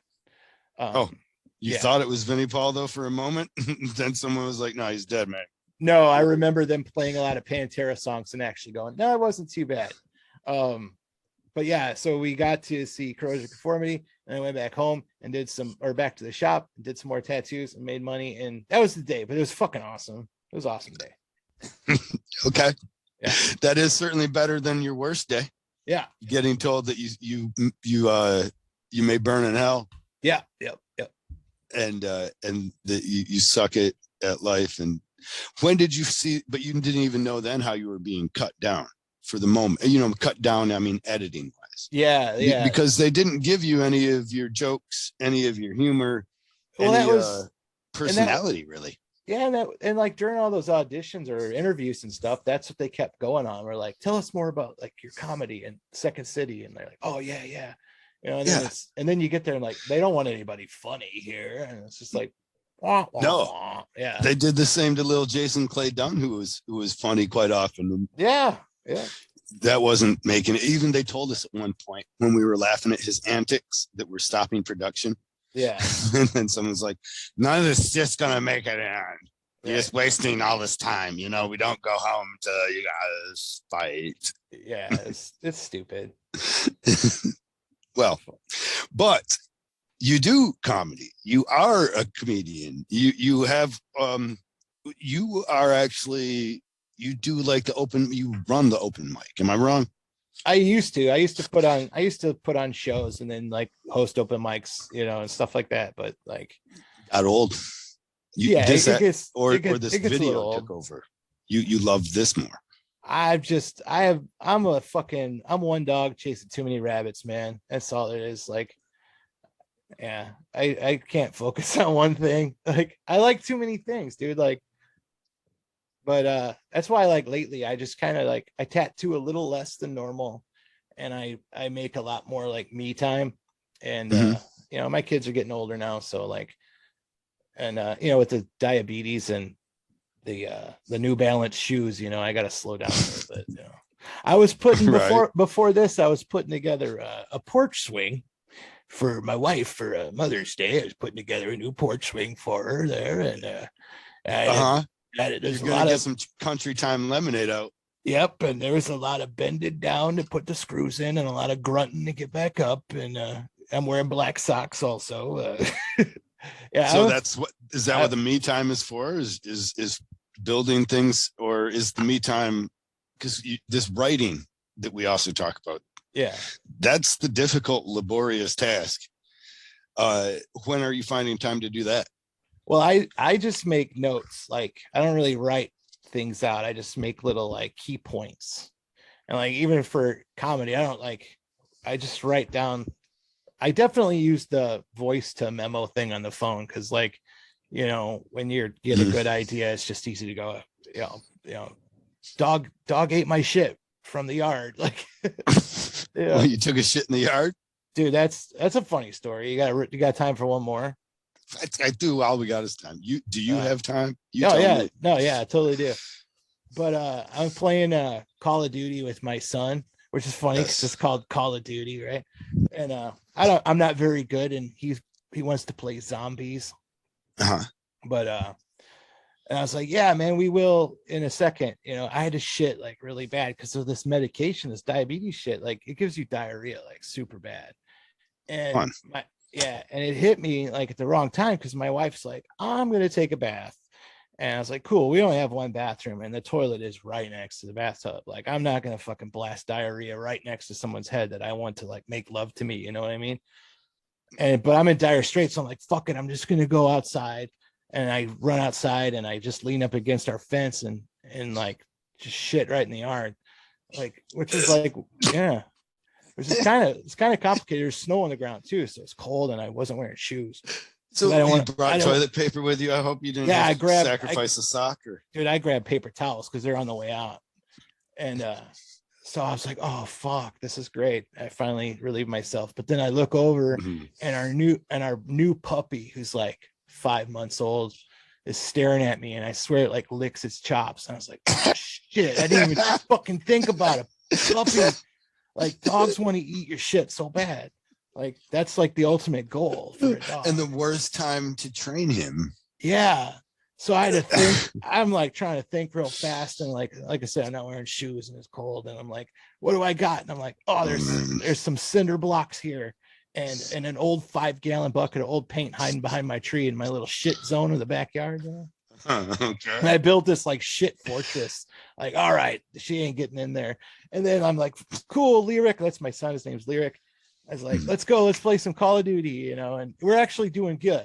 And he's super stoked, you know, because like he's doing all this like secret shit, pushing buttons and activating stuff that I'm just trying to hold down the zombies, right? And then Which one is it? it's the he had to like shoot like little targets for these dolls to show up. I can't remember. It's like Call of Duty, I don't know, 4, 3, maybe. Okay. Was it with the magic? Yeah, there's like magic and like voices that talk and stuff. The And, like, Shadow Master? yeah, that's probably what it was. And he was like, and he was doing something he'd never done before. And then like you know, we're in it, and you can't pause Call of Duty zombies. Like you can't pause the game. Like it Oh, doesn't. you were playing online then. Whatever, like it doesn't stop. Like you can't just like, oh, take a break, you know. Right. Yeah. And so while we're in the thick of it, my puppy comes running in from outside. She jumps up all excited all over my son, and has shit all over her paws, dude. That little fucker like dug up underneath the shit fort I made. It was just like just totally covered in my shit. Is happy about Yeah, it, huh? but Just had the best meal. And yeah, what kind of dog is it? They say it's a beagle mixed with a chihuahua, but like it looks like a foxhound to me. It's like this Uh, tall, lanky, crazy dog. Right. At least it wasn't some long fur hair dog, I guess, would just imagine this. But it's still a diarrhea It's shit. still a dog covered in shit, dude. Like, It's not a good story, actually. no, it is. It's Who funny. told you this was a good story? This is why this is your stand-up act. No, but it should be. I think, yeah, because it's something that happened to me. But yeah, so it's like it's pawing at his arm. He's like, "Oh man, the dog's got its shit on its foot," and I'm like, "Yeah, the dog totally stepped in its own shit." Its own shit. But, unbeknownst to him, I can tell if he listens to this or not. Like, he'll find out that he's actually had his dad's feces on him. Oh man, that's payback. Well, though. I mean, yeah. Did he poop on you as a kid at all? Oh yeah, you're always in kid shit when you have kids. You know? That there was. I remember. And my son loves the story so much. I'll tell a little, but I'm just changing him, and he had a full diaper, so I'm changing him. And then I smell a little. Oh, you're farting! Oh, nasty! It got him right there on my lap. I think I was playing Call of Duty, and so then I'm just in between.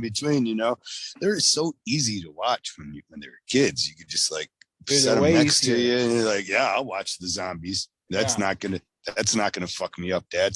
Yeah. But yeah, so I'm changing him, and he just shit right on my leg. Just a big, huge log. And there's like nothing really to do because your hand's got a baby shitting. Yeah. And then your other hand had this other, I don't know. I should have been quicker in some fashion, but it was like right when I had this shitty diaper. I didn't, and it was too full to try and turn into a receptacle. Dude, it's like a reboot of Mr. Moms, but instead of like, holding the shitty baby in one hand and the vacuum in the other, you got a PlayStation controller. Yeah. There you go. Yeah, it's Mr. Mom. Mr. Mom, just a lot worse at it. Yeah. Michael Keaton also had a good jawline. Did he? Yeah, he was Batman. He was Batman. Yeah, I'm Batman. That's the first time that he was ever I'm Batman was ever really I'm Batman, right? Yeah, I think so. That was the first time Batman that ever Batmaned. Would you agree that like kids when they're little kids is way easier than like teenage kids? And sure, you can shake them for 20 seconds and they just shut the fuck up. Right. Exactly. Right. Way easier than teenage. My kid right now is too easy. He's too easy. Yeah, way too easy. He's pretty autonomous about it. I don't know, maybe he's a monetary drain, but I don't feel that. We'd miss him if he were gone. So for sure. For sure. We're gonna failure to launch this one for a long time. That's all. I just find it's like harder, like when like you have to like talk about real shit and like like what kind of real shit? Like when you catch him getting drunk or whatever. My son's 17, so I've caught him in some stuff we've all done. So it's like it's hard to be dad and not sound like a hypocrite, like kind of stuff. Right. Well, you. Like that shit's I think hard. the way you approach that, at least me, because I would be very hypocritical. But I think one way to approach it is just be like, well, I'm not worried about the drunk so much as I'm worried about the pressure from your peers while you're drunk to do things that might harm you or make you harm someone else in a fashion. And that's basically what I told him. Is I was like, I'm more disappointed in how easy it is for your friends to like get you to do dumb shit. Right. Why? What was he doing dumb shit at the same time as doing drunk shit? Well, just in general, like, I don't give me some of the general, the general dumb. Well, just how he's so easily coerced by his friends too. Like, like get high or go get drunk or whatever. And like, that's the complicated part where it's like, I treat everything delicately with my kids, like, okay. Yeah. So it's not like I really think about it. Like, oh, what do I do? And that was like the one thing that bothered me the most was more the peer pressure, not the, trying shit out. And, cause we all did that, the most, I don't know, because it's a scapegoat, but like that makes a lot of sense that his peers would have a lot of pressure on him. I would feel right. And not that shouldn't be something that you could be disappointed in. But, I guess that's the thing. I guess that's the thing is like, it's hard to convey to a kid. Like, I've been there. Don't do it. And it's like probably the age old fucking conundrum about, growing old and, I did that. Don't do this. Yeah. And of course, what's that make you do? You're like, well, I'm going to go do it. Or you don't know what you're talking about. You know what I mean? Like, I'm going to do it better. That's the hard part, is cracking that code to where you say, no, seriously, dude, like, don't waste your time, like, partying and like, like, I feel. Was he driving while he was drinking? No, it was nothing. Was he allowing anybody else to, or this is all it's all beginning stage stuff. Like, it was just like he went to his cousin's house, got drunk. His dumb cousin posted a picture of it on Instagram. That's how I found out. and I was just like, and that's why I was also mad. I was like, are you guys really that fucking stupid? Right. Yeah. Like honestly, you're that fucking stupid. If you're gonna do this shit, don't get caught. And then the cousin that the cousin that posted it was like, he's 21, so I was pissed at him. Okay. It's just stuff like that. Yeah, that's what I'm saying. Like, that shit's harder than, like, I'd rather have a turd fucking hit my leg while I'm trying to play PlayStation. That's what I'm saying. Yes. Then have to deal with all the many moral dilemmas that come with parenting. Right. A near adult. Exactly. And that's just, and it's, my kid's like such a sweetheart too. It's just like, it's hard to, like, not want to just like yell at him, so yeah. What do you mean yell at it? Like, you feel bad about yelling at him, or I've never feel like you want to write it off real easy? No, I don't. Like, I feel bad. Like, I never yell at my kids. I'm probably more sinister. I ignore my kids when they're in trouble. Like, I won't. You mean they come in there like bleeding profusely, and you're like, no, I ain't even looking at it? Maybe it depends on what they did, but you know what I mean. Like, with him, I was just like, I said my piece, and then, like, for the next couple of days, I just wouldn't talk to him, and I know that burned him up. I bet he'd rather have been smacked in the mouth than, like, right, like being like, I don't hear. Did you hear something? With somebody talking? Did you? You didn't do that? No, I didn't do that. Okay, no. Right on. I was being stern dad. I got New Balances on, dude. I got to be a little hard, Right. Got to be not all guilt trippy. Yeah, I got you. Not passive aggressive. I don't know why that even popped up, but it did. Well, because your kid's the same age as mine. Well, he's 15, so he's got 15. Yeah, and he's pretty mature. My biggest disappointment with my son is my inability to get him out. But we live in the fucking hood too, so it's like I gotta improve my situation for him at this point more. Are you guys back in Flint?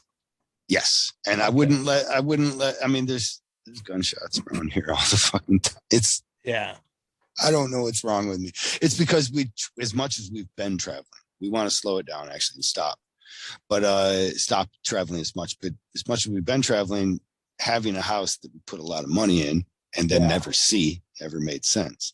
Right. So now we're at a point where we have to start making big people decisions. Figure out what we're going to do, where we're going to live. But yeah, I look forward to getting him in a place where I could at least be a bit madder at him not being more active. Right. Like, TikTok isn't your world, damn it. Yeah, it's tough, man. It's tough too. It's tough for my daughter specifically, because the town we live in is very small. Like, her class has 9 kids in it. Like, that's how small it is.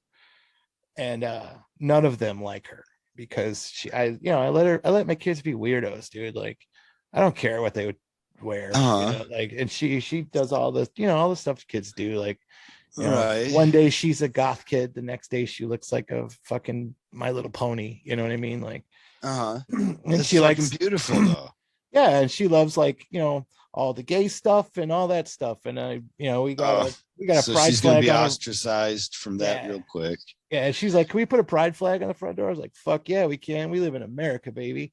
And so I think she gets a lot of shit from that. So it's like TikTok. It's like, I can't tell her to, like, because she has, like, friends that she talks to on, like, her silly games and stuff. And Discord probably, right? Yeah, or like through Roblox and stuff. And how old is your daughter? She's 13.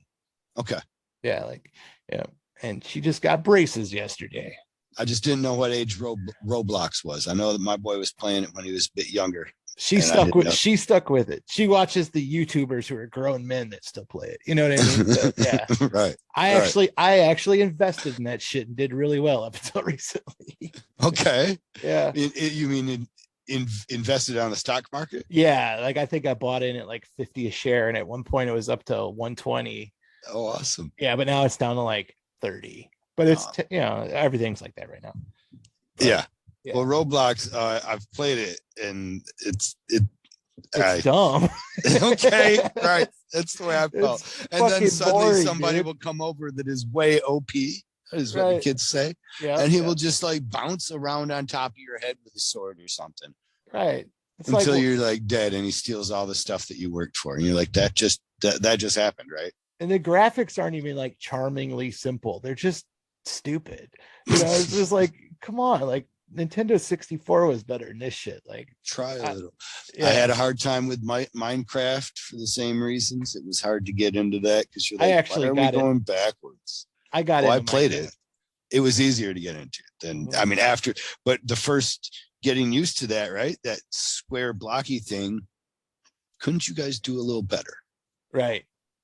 But then like I found myself like just digging down and into the depths, and it was like this creepy like mood to it that was like pretty cool.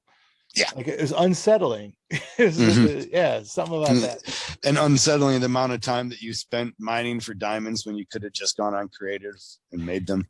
Yeah, well, yeah, but at least like because initially I'm like, well, I'll just do stuff with my kid that they're into. I'll just suffer because that's my job as a dad. And, but then at least that one I learned to like that one at least, I do. But I think that was after a long run of like watching Elmo and Grouchland for the 50th time and shit. So I was like, yes, video games. Finally, we're at that point. About time. Right. Yeah, I've yearned for. Are you still playing games with your kids at all? Oh, yeah. Which ones? What have we been playing recently? Dude, we have so many video games. I can't even say. Like, okay, this is an awesome time for video games, man. Like, do you ever do any of these like the game passes or anything like that? No. I think it's like $12 a month. You can play like 200 games. You know what I mean? Okay, right. And especially after I had my surgery, I played the shit out of some games, some really good games too. But my son's he's all buried in Elden Ring right now. Okay. And I had just gotten done playing what's it called? Hollow Knight. It's like a side-scrolling like Metroid style game, but it was awesome. It was awesome. And I felt bad because I put like I hate to say it, but I put like 80 hours into this time into game. it. Yeah, when I'm always like, you should spend your time doing something creative, which I do. I burned the candle at both ends, but I found time for some games. So it comes and goes, but no, I only have time for one game in my life, and it's sad. But isn't it? I think I heard you say, isn't it like a mobile Call of Duty? It's mobile Call of God. I fucking love it so much. How is that fun to play on do you have a controller at least, or are you no, that's the fun part for me. My eyes are too bad. The screen. Well, you got a tablet, right? Yeah. So, and then you set your HUD up and you lobster play it with your hands, but it just when I play with the controller, I have to wait for the controller.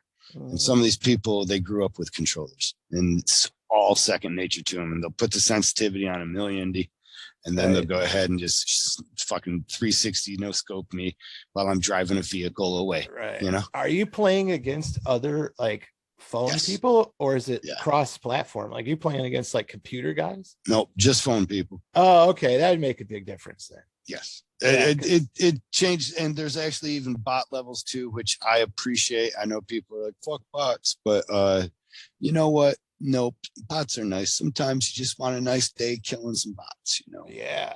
And in the future, in the near future, we probably can fuck some bots.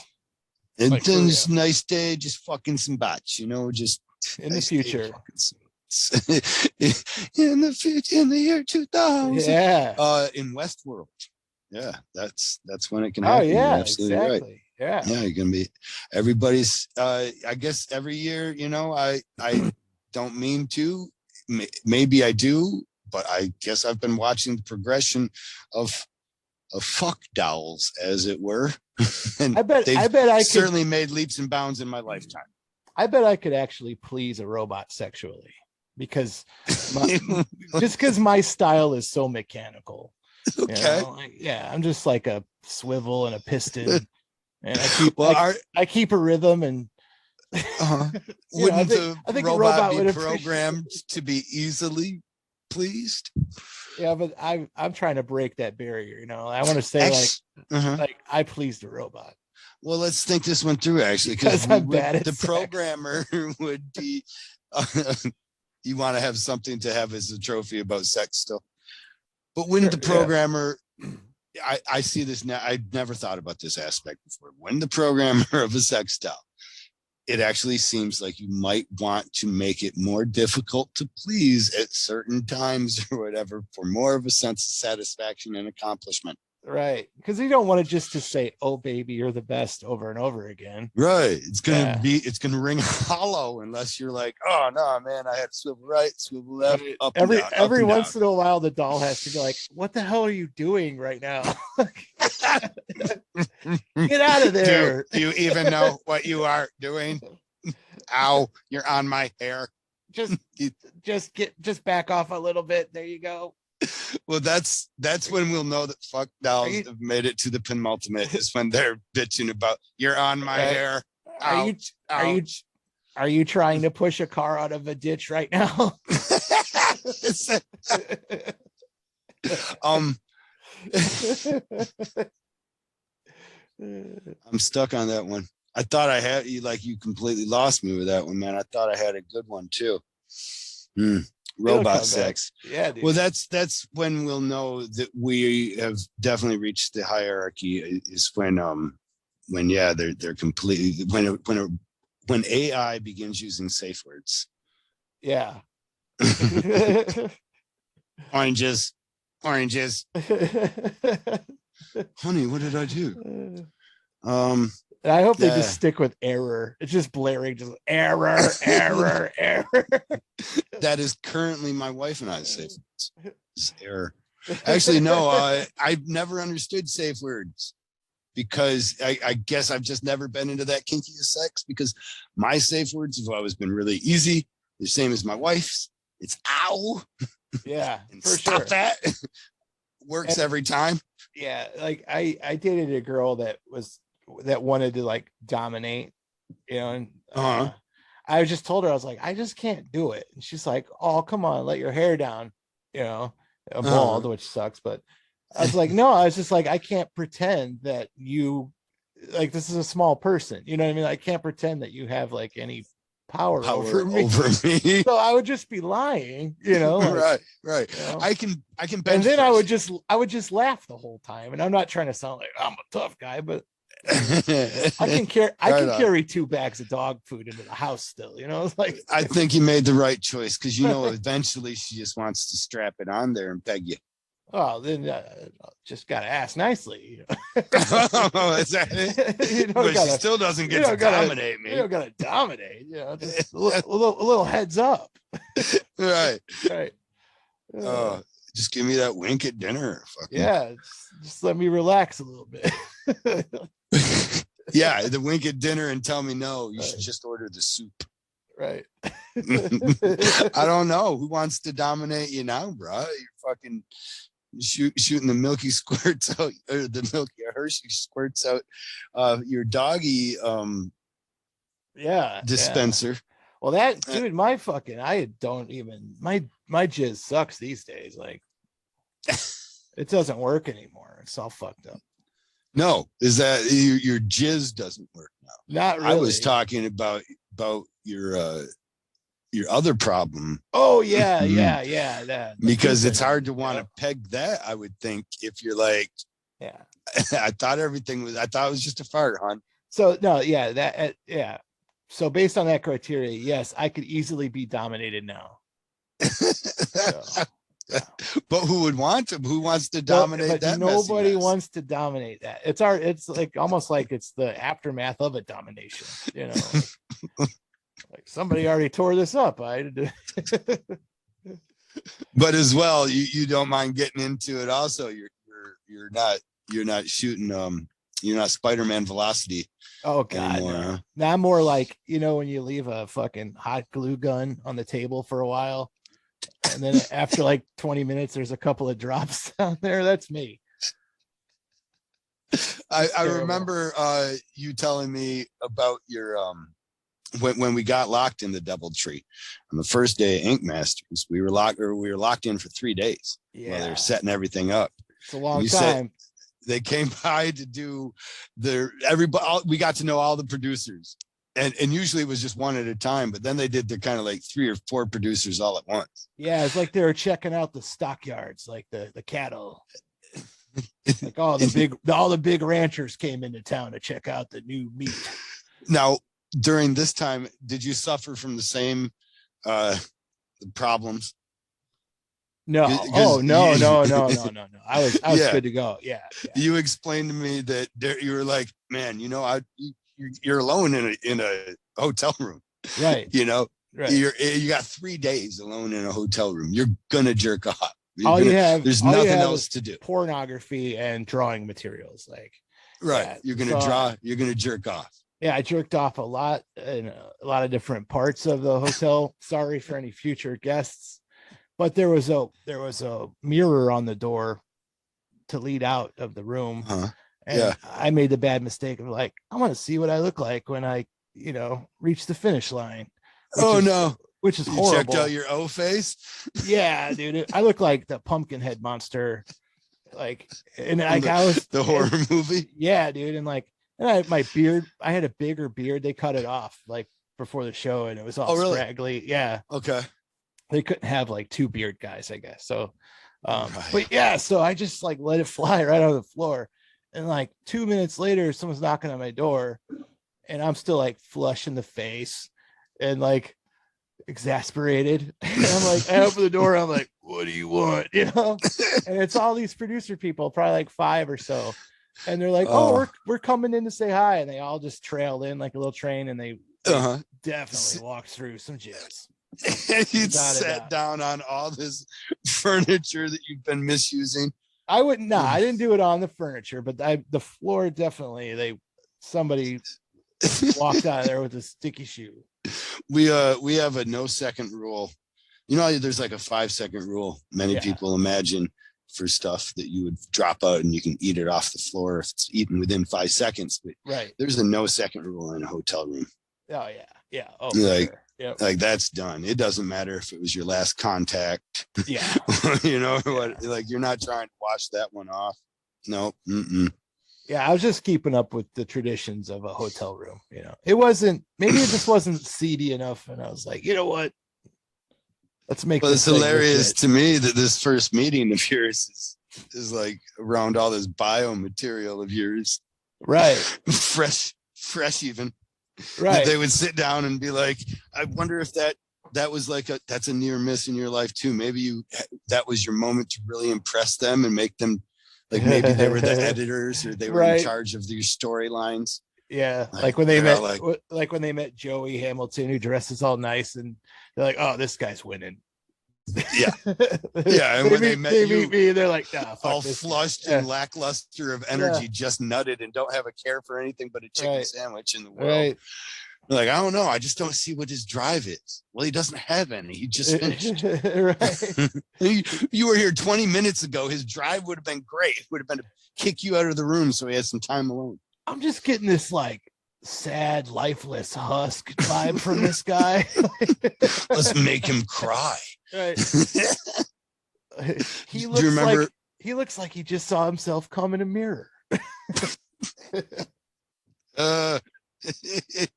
And was not happy about it. No, did you expect that when you would be like, oh, that was hot?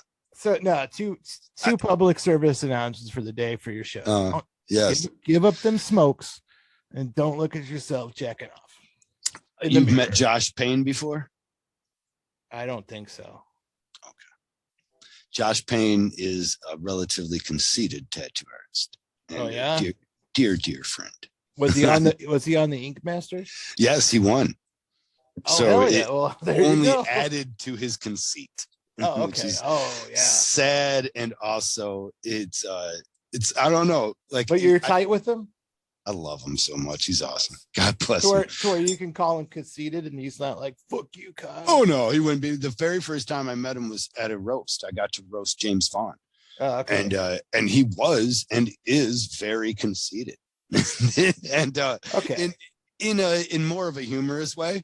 Right. But he has no problem, coming over and is like, so you're on Ink Master, right? And he's like, yeah. He's like, didn't win, huh? Yeah, I noticed that we're not calling you the winner of Ink Master. Right. But right. we all have to roast James Vaughn, but he's on the dais as one of the roasters as well. So Okay. we have to roast each other and him. Yeah. But that's what I said of him. And is I said, I got to meet Josh Payne and figure out right away he's the type of person to masturbate in front of a full-length mirror while listening to applause. And he corrected me later on and explained, Kyle's you're absolutely right. But it's actually what he gave it a year, 1995 Chicago Bulls stadium applause. Okay. Something like that, whatever the hype of Michael Jordan era was, or like 98 3-peat area.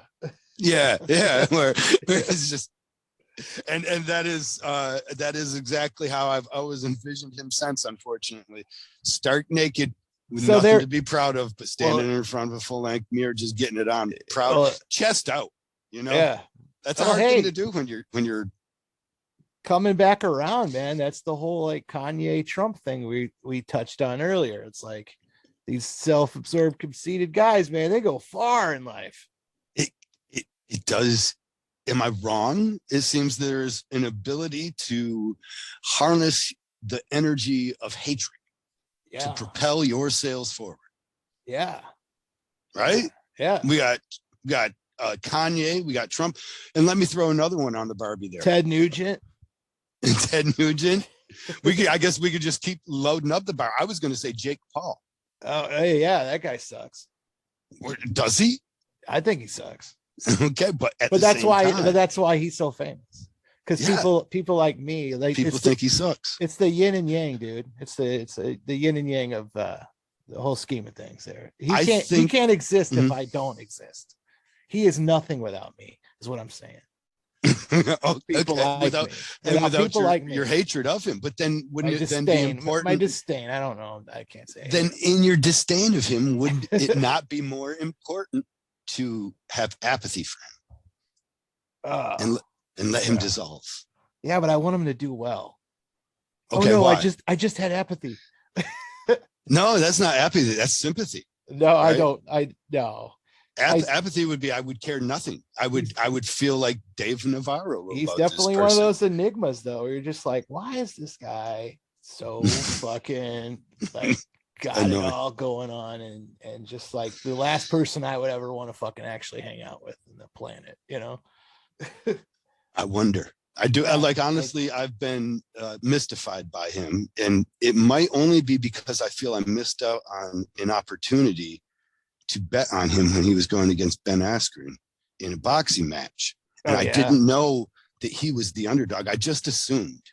Right. I should have thought it through, but I would have made a fucking killing. There was no way that bag of milk, Ben Askren, was going to be able to go in and punch his way out of a boxing with somebody that was younger and had been training and had some fire. They were just taking him too much like a joke. And I don't think Ben really trained, and you could see it on him. Right. Like he came in like a bag of milk, like 100. That's what I think they said. Wasn't it? One of them said he must be really good at his fighting because comes in with about the stature of a bag of milk. You're like, no, that is not the sign of a good fighter. Just he's confident. You can tell because he didn't train. Right. He looks like he just jacked off in front of a mirror. But he's going to do all right. Yeah, I'm sure he's got nothing to lose. It's going to be good. It's going to be a good one. But so I feel like maybe I've mystified him myself. But then since then, I've watched him too closely again, but seeing that he just does. He harnesses this hatred and it lets it fill his sails. Yeah. Yeah. But that's not like how I want to it's not how I want to get my whatever it is. Well, you don't want to. You're that's not ascend to the top. That's not my nut for this squirrel. You know what I mean? Like, Mm-hmm. like I don't know. I think that's why it's like, because I try to do things. You know, like I put in effort. I guess that's not enough, but like, well, is it? It might be. You've accomplished things. Yeah, you've done things. Yeah, I've seen you do things. Right. You woke up just this morning. That's Look true. at you. You've been on my show. You're doing big things now. I would rather something like that to happen to me if it was based on my merits and not just how much of a dick I was, you know. I feel that, and then I begin playing devil's advocate, and I think, but are his merits possibly doing this? And in that case, is it wrong to hate this man for his merits? Yeah, no, I agree, because I am always devil's advocate, even when I don't want to be, you know. Mm-hmm. So yeah, I spend my time on. Oh, I shouldn't. I'll get political on it.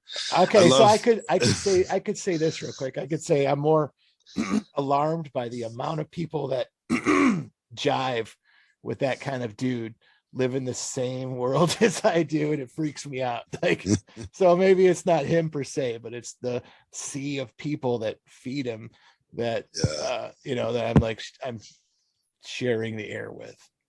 I understand that, because I'm so much above them, you know.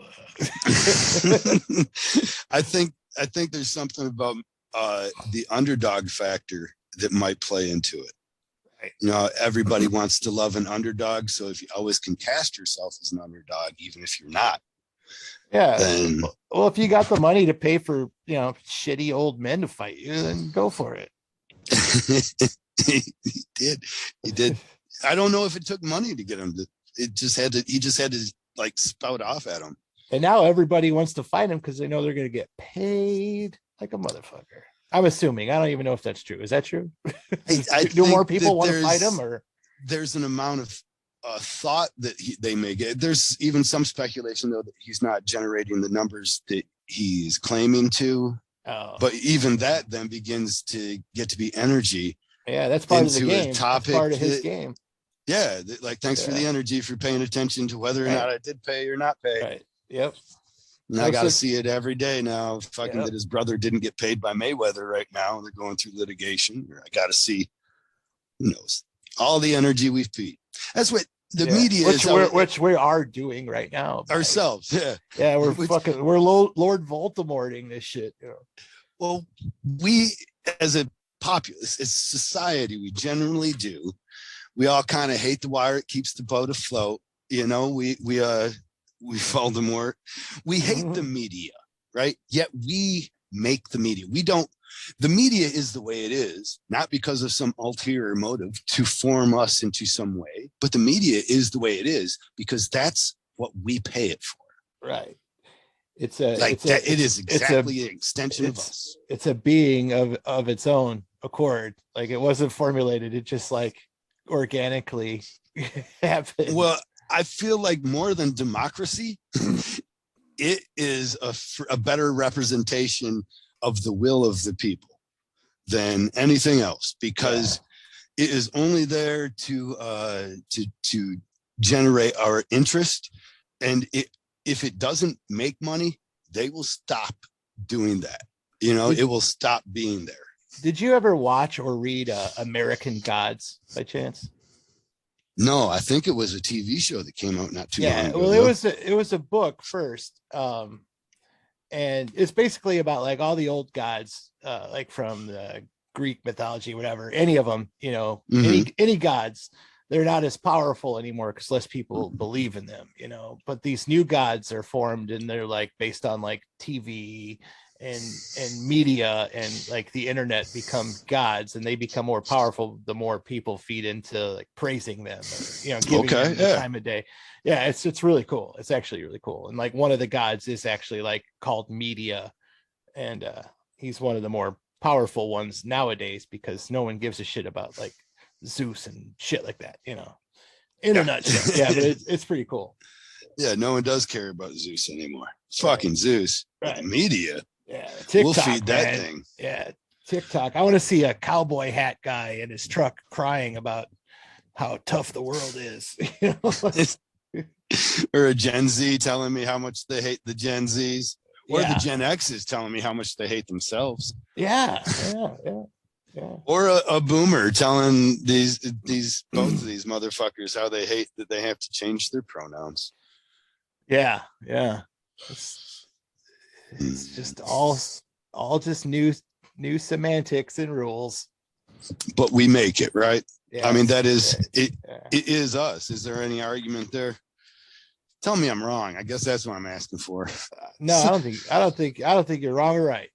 Say because I'm not allowed to say whether you are or aren't.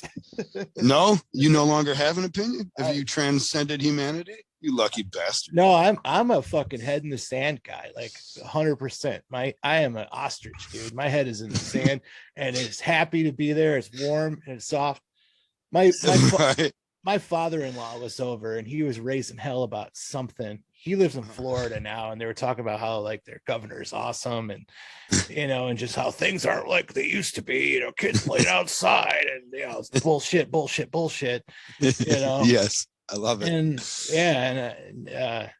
I was like, why do you care so much? I was like, you should not care about anything like this. I was like, it's like you have no power. You have no power over this shit. You're just like giving yourself like a heart attack in the wings here. Right. Know? All from your attachment. He's like, oh, so you're just gonna have your head in the sand, huh? And I was like, yeah, dude, it's awesome. Dude, yeah, I was like, because down here, yeah, because I told him, I was like, all the bitching that you've done, what does it do? Like, what changed? And he's like, well, nothing. And I was like, exactly. Like, so what the fuck, I was like, I don't know. I just don't. It's important to be heard now, and now people are seeing themselves through the lens of hatred more than they're seeing themselves as the lens of the things they accept. They more see themselves as like, I dislike this, and this, as opposed to I like this, and this, or I like this, but I like this because it hates that. Yeah. And I'm living the dream. Like dreaming to live. I play the guitar and make stupid movies, and I get to draw for a living, and my house is paid off. And if a kid if a kid's walking down the street with a rifle in his hand, I'm gonna blow his kneecaps off with my own firearms. Right on. You've made it to that level of American dream, though. Exactly. I've earned the right to be blissfully ignorant. The ability. Well, what about when they come and take your right to bleed blissfully? They're gonna take them guns. You're over there in Chicagoland. Yeah, that's fine. I don't care. I'm like, okay, yeah. I'm like, here you go. Good. Nobody's got guns anymore. I hope that works out. I truly do mean that. Like, I don't care. Go ahead and take it. Like, I only got like maybe 30 more Christmases until I'm out of here. Like, I don't give a fuck. I can't even excite that bear. Right on. Good on you, man. Yeah, that's good for you. I don't give a shit. That's just it. Like, people just need to fucking mellow out about all that shit. Like, yes, I am a gun owner. I have several. I don't fucking post pictures of them on the internet. Dress them up like dolls and shit, and like, you know what I mean? No, like, that's not your thing. You don't fetishize them. Yeah. You bring them into the bedroom like I do. They're locked in the bedroom. I put it right up to my wife's head. I say, "You like it? Tell me you like it." Oranges.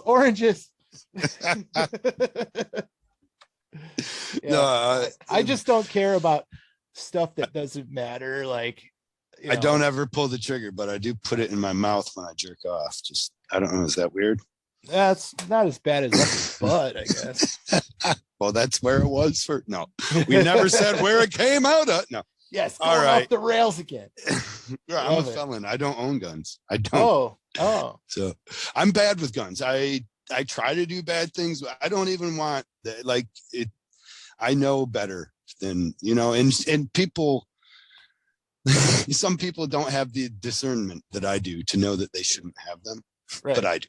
And I'm not saying that's right or wrong. Like, I'm not saying anybody shouldn't have guns. Well, actually, I am. I'm saying some people shouldn't have guns. I'm one of them. I shouldn't have guns. I honestly wish they didn't exist, but. Right. Skinner did for a minute, too. Yeah, he wanted to throw the 38 special or something, right? He wanted to throw all the guns in the sea. Yep. But then he's saying, "Give me back my bullets." Make them cheap. Yeah, that'll never be me. Yeah. I just have them because I wouldn't want to be the guy that didn't, for all the crazy people that do, I guess. Right. But I'd probably I'm willing I'd just to get gamble. my head blown off anyway. You know what I mean? If I can at least, I'm not going to be good with it. So I'm willing to gamble. Like, fuck it. You guys can kill me. And people are like, well, what about your family though, Kyle? I'm like, yeah, I guess that's what we come to.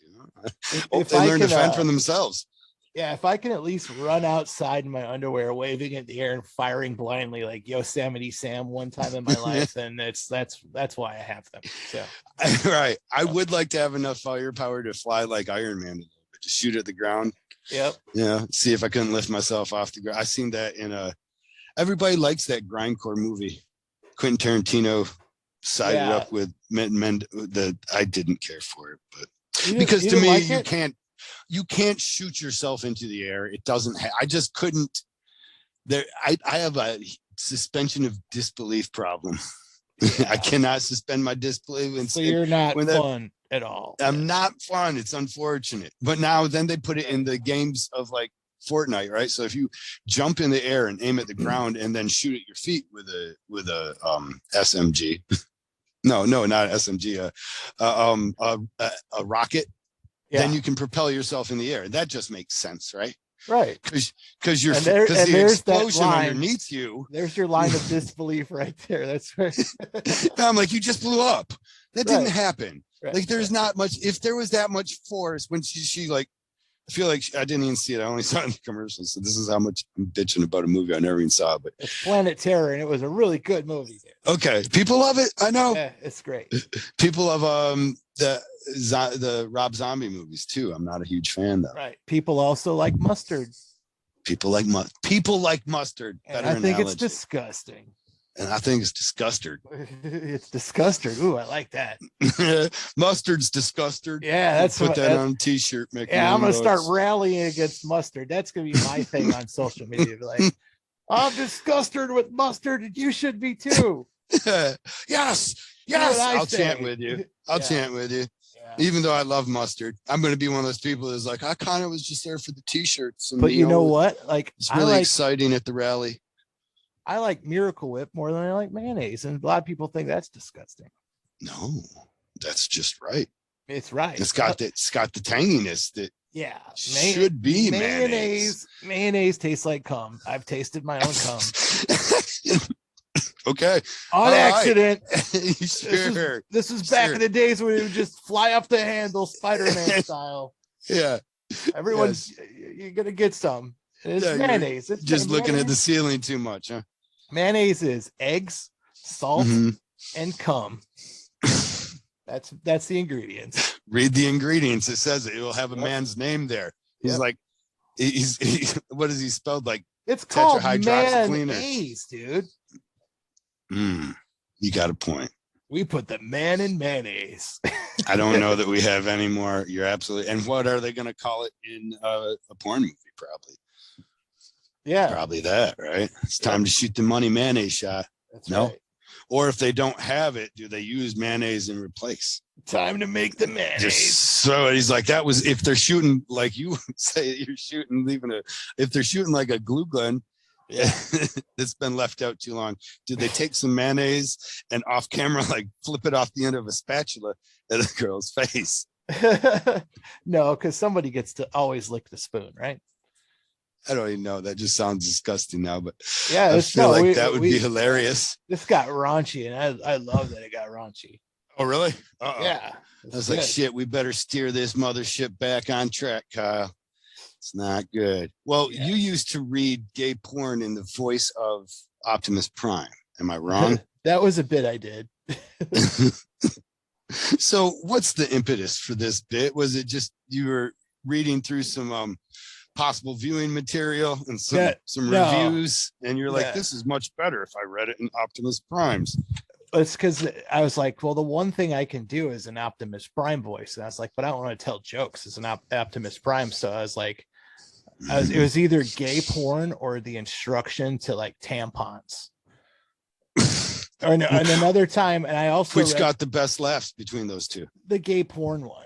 but I also did one where it was a girl's like letter to a magazine about like her first period. Which because I just like, well, what's the funniest thing Optimus Prime could talk about? I was like, oh, a girl's period, right, becoming a woman. It wasn't really smart comedy. You know? You're not doing the highbrow stuff. Yeah, it was just the fact that I could talk like Optimus Prime, you know, like it was all it was based off of. So would you throw in keywords every once in a while that weren't in the script just to, you know, like the All-Spark Cube or no, because the books were just so funny. Like, because at first I was worried, like, will people be mad that I'm like reading gay pornography as like as a joke? But like, well, obviously a gay person wrote it. I'm just delivering their message. You know what I mean? Like, you know, yeah. It's up to the audience how they determine it to be. If it's funny, then hate them. Right. Yeah. They're the ones laughing. It's doing definitely the Optimus Prime voice. Yeah. It's definitely a weird climate for comedians. Not necessarily me, because I never really talk about, like I said, I just talk about like mostly myself. You know, I never get into like hot button issues, you know. But sometimes you got your head underneath the sand there. Right. Where it's nice and comfortable. Yeah, it's awesome, dude. It's so good. There's some cat turds here and there, but it's pretty good. Well, I get it. I feel like Call of Duty, that's my heroine. And I found the one I like. I just stick to it, you know? Yeah. I feel like the old guy on the block that he settled into his you kids with your high fidelity. Yeah, I'll take this stereo 8-track any day. Right. And he just I'm just going to use my pocket-sized supercomputer. You keep your fancy video game systems. Yeah.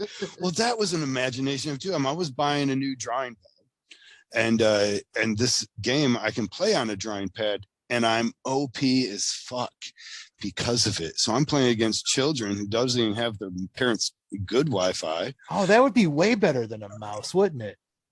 It is way better than mouse. And your finger travels. You're pointing at what you're shooting at that point. You're like, there, point there. That's what I want to shoot there. That person there, and he needs to die. That sounds like a big advantage. Yeah, that's awesome.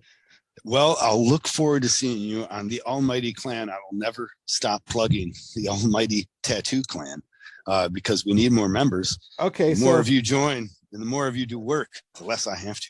Can you send me a message on how to do that? Like, yeah, I can, and I will. Sad as this is, that is one thing that I'll actually follow through on. I want to play Call of Duty on this banging iPad Pro I got, because I bet it probably would actually be pretty cool, especially if I'm playing with you. Oh, I'll tell you the trick. Some of it too, man. You got to be ready to go old school with it. So take down the graphics. You don't need good graphics. It actually makes your gameplay better. You can see in between people's smoke. I don't have to blow the dust out of the iPad or anything, do I? No. I have to take the cartridge out. Okay. It's actually one of the themes this month is a character that says blowing the cartridge first. I'm still trying to find out if they don't mean it as a possibly sexual innuendo too. I hope it's all of those things. Yeah, because it definitely. I'm totally going to refer. I'm referring to cunnilingus as blowing the cartridge from now on, which is funny because I used to joke about like how much of a nerd I am that when I do go down on the beautiful vagina, I do the Konami code instead of the alphabet, like Sam Kinison. He said just do the alphabet. I think it was Sam Kinison. I do the Konami code, the up, down, left, right, A, B, select, start. Where's A, B? I think it's probably the butthole, and then the little gooch. You still got to figure it out. You ain't got 100 free men yet. Yeah, no, not yet. Right on. You ain't jumped on that turtle enough times. Hey, sex is like Contra. It's hard and gruesome. And you're gonna die. Yep. But I'll keep trying. Times. I'll keep trying, God damn it. And you might need a partner. Is that what you said? Yep. You might need a friend to help you out. And I don't care if the graphics are that bad. Yeah, you sound like you're a perfect candidate for the clan, brother. Yeah, I'm sorry. That's funny. I like that. Contra was a fun game, man. If I can mix sex and Nintendo, then 12-year-old me is completely satisfied. they're doing it every day. It's called Rule 34, and it has its own subreddit. Oh, really? But moving on. Oh, yeah, sure. Have you heard of Rule 34? No. Yeah. Oh, this is something my son made me aware of as well, and it's like a whole subreddit on channel. I believe it's 30, maybe 44 or something. I don't know.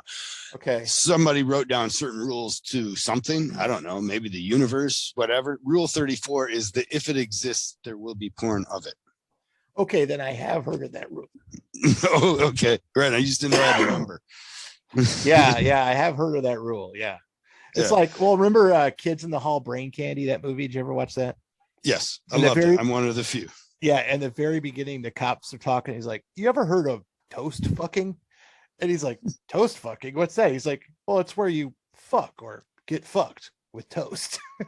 Like, that's the internet. Like, I bet that you could find dudes fucking or getting fucked by toast. So yeah.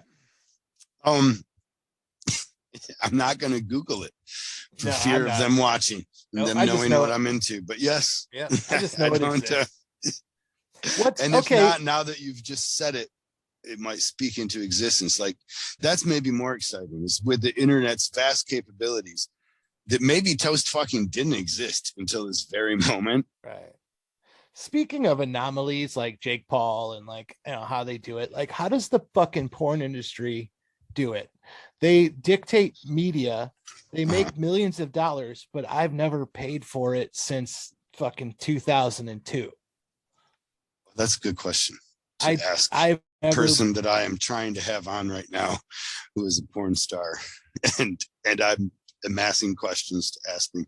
Right. That is, like, certainly one of them. You know, because like if I'm watching YouTube and like, oh, you get that pop-up ad at the beginning, it's like, oh, Progressive Insurance. You're like, fuck this. But like porn gives you porn commercials. So you're like, oh, I have 10 seconds to look at a butthole before I see a butthole. You know, okay. But I'm not giving you a goddamn dime. Not a cent. I'm not upgrade to premium. Yeah. Do you have any idea the quality of the material available? Or maybe just maybe you don't know what I grew up with as far as porn goes to know what I'm completely acceptable with. I'm fine with this hazy, dreamy 90s looking shit. Like, yeah, I grew up trying to take a card and fold it a certain way so you could tune in late night HBO. I don't need to dial box. Yeah, I don't need to see genitals in 4K 60 frames per second. No thanks. Is there an amount that it actually gets to be too much? You're like, ooh, razor bumps. Wow. Right. Bad morning, huh? Did you shave on the drive over? Right. Did an everything bagel fall down in your lap on the way to the shoot? Right, like some things are better left for that haze that we need to adjust the tracking on the VHS. Right. I don't know. That's a question to ask. I'm curious about that too, but also the UFCs go on and there's, you know, right. There's a whole industry built around ripping them off. So they must be making money somewhere. Somehow. I don't know. It's probably like Bitcoins. That's the way. That's why I'll ask them and he'll explain it. Well, Kyle, have you ever heard of blockchain?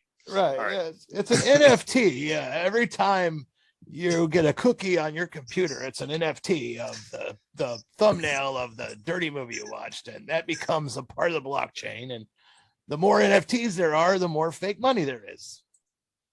And then you get paid. That's why it's called the money shot. Yep. And then that's why it's called the money shot. Yeah, I don't know. It's a curious question, man. How does porn make money? Music, can't make money now. If you talk to this actor, yes, which I'm not trying to say that it is a man or a woman. It is a man, but I'm just correcting you. You should not be sexualizing. They are actors, all of them. Okay, that's fine. This is a dude actor. You know, on the same token, I need reciprocal respect where you've got to at least allow me to have some breathing room to be ignorant. Because I am definitely ignorant. So I'm standing up for ignorance. Well, Charlize Theron wants to point out, I really don't know. I'm making all this up. Maybe it's Susan Sarandon. They're all actors. Thank you. Well, Kyle, I think we've been at this a while, and I gotta pee really bad. And yeah, and Candy just came in and told me to wrap it up. So I think we're all probably on the same. I think I might have stayed too long. And if it's one thing I've learned is like, yeah, we need to hang out because it's super fun talking to you. Like that's why this was fun, because it wasn't like there wasn't like a agenda or nothing. Like, well, I'll even come over to DeKalb, and at least one day I will do the laborious task of writing down what other people say. Okay. No input from myself. I'm probably lying. On. But Candy just looked at me like, right. Yeah. I think I just pictured her face. I am still wanting to write the opening scene of my imagined. I can just see it as a sketch. It doesn't need to be a weekly drama. Your Jesus and Friends or whatever. Yeah. Everybody loves Jesus. Everybody loves Jesus. Yeah. It's a good idea. It's a great idea. I got, anyways, but we'll get at it. Yep. Until then, I've said too much. Yeah. And we will see you again soon, brother. All right, Kyle. Thank you. No problem. Goodbye, Candy. Thanks for talking. Yeah, dude.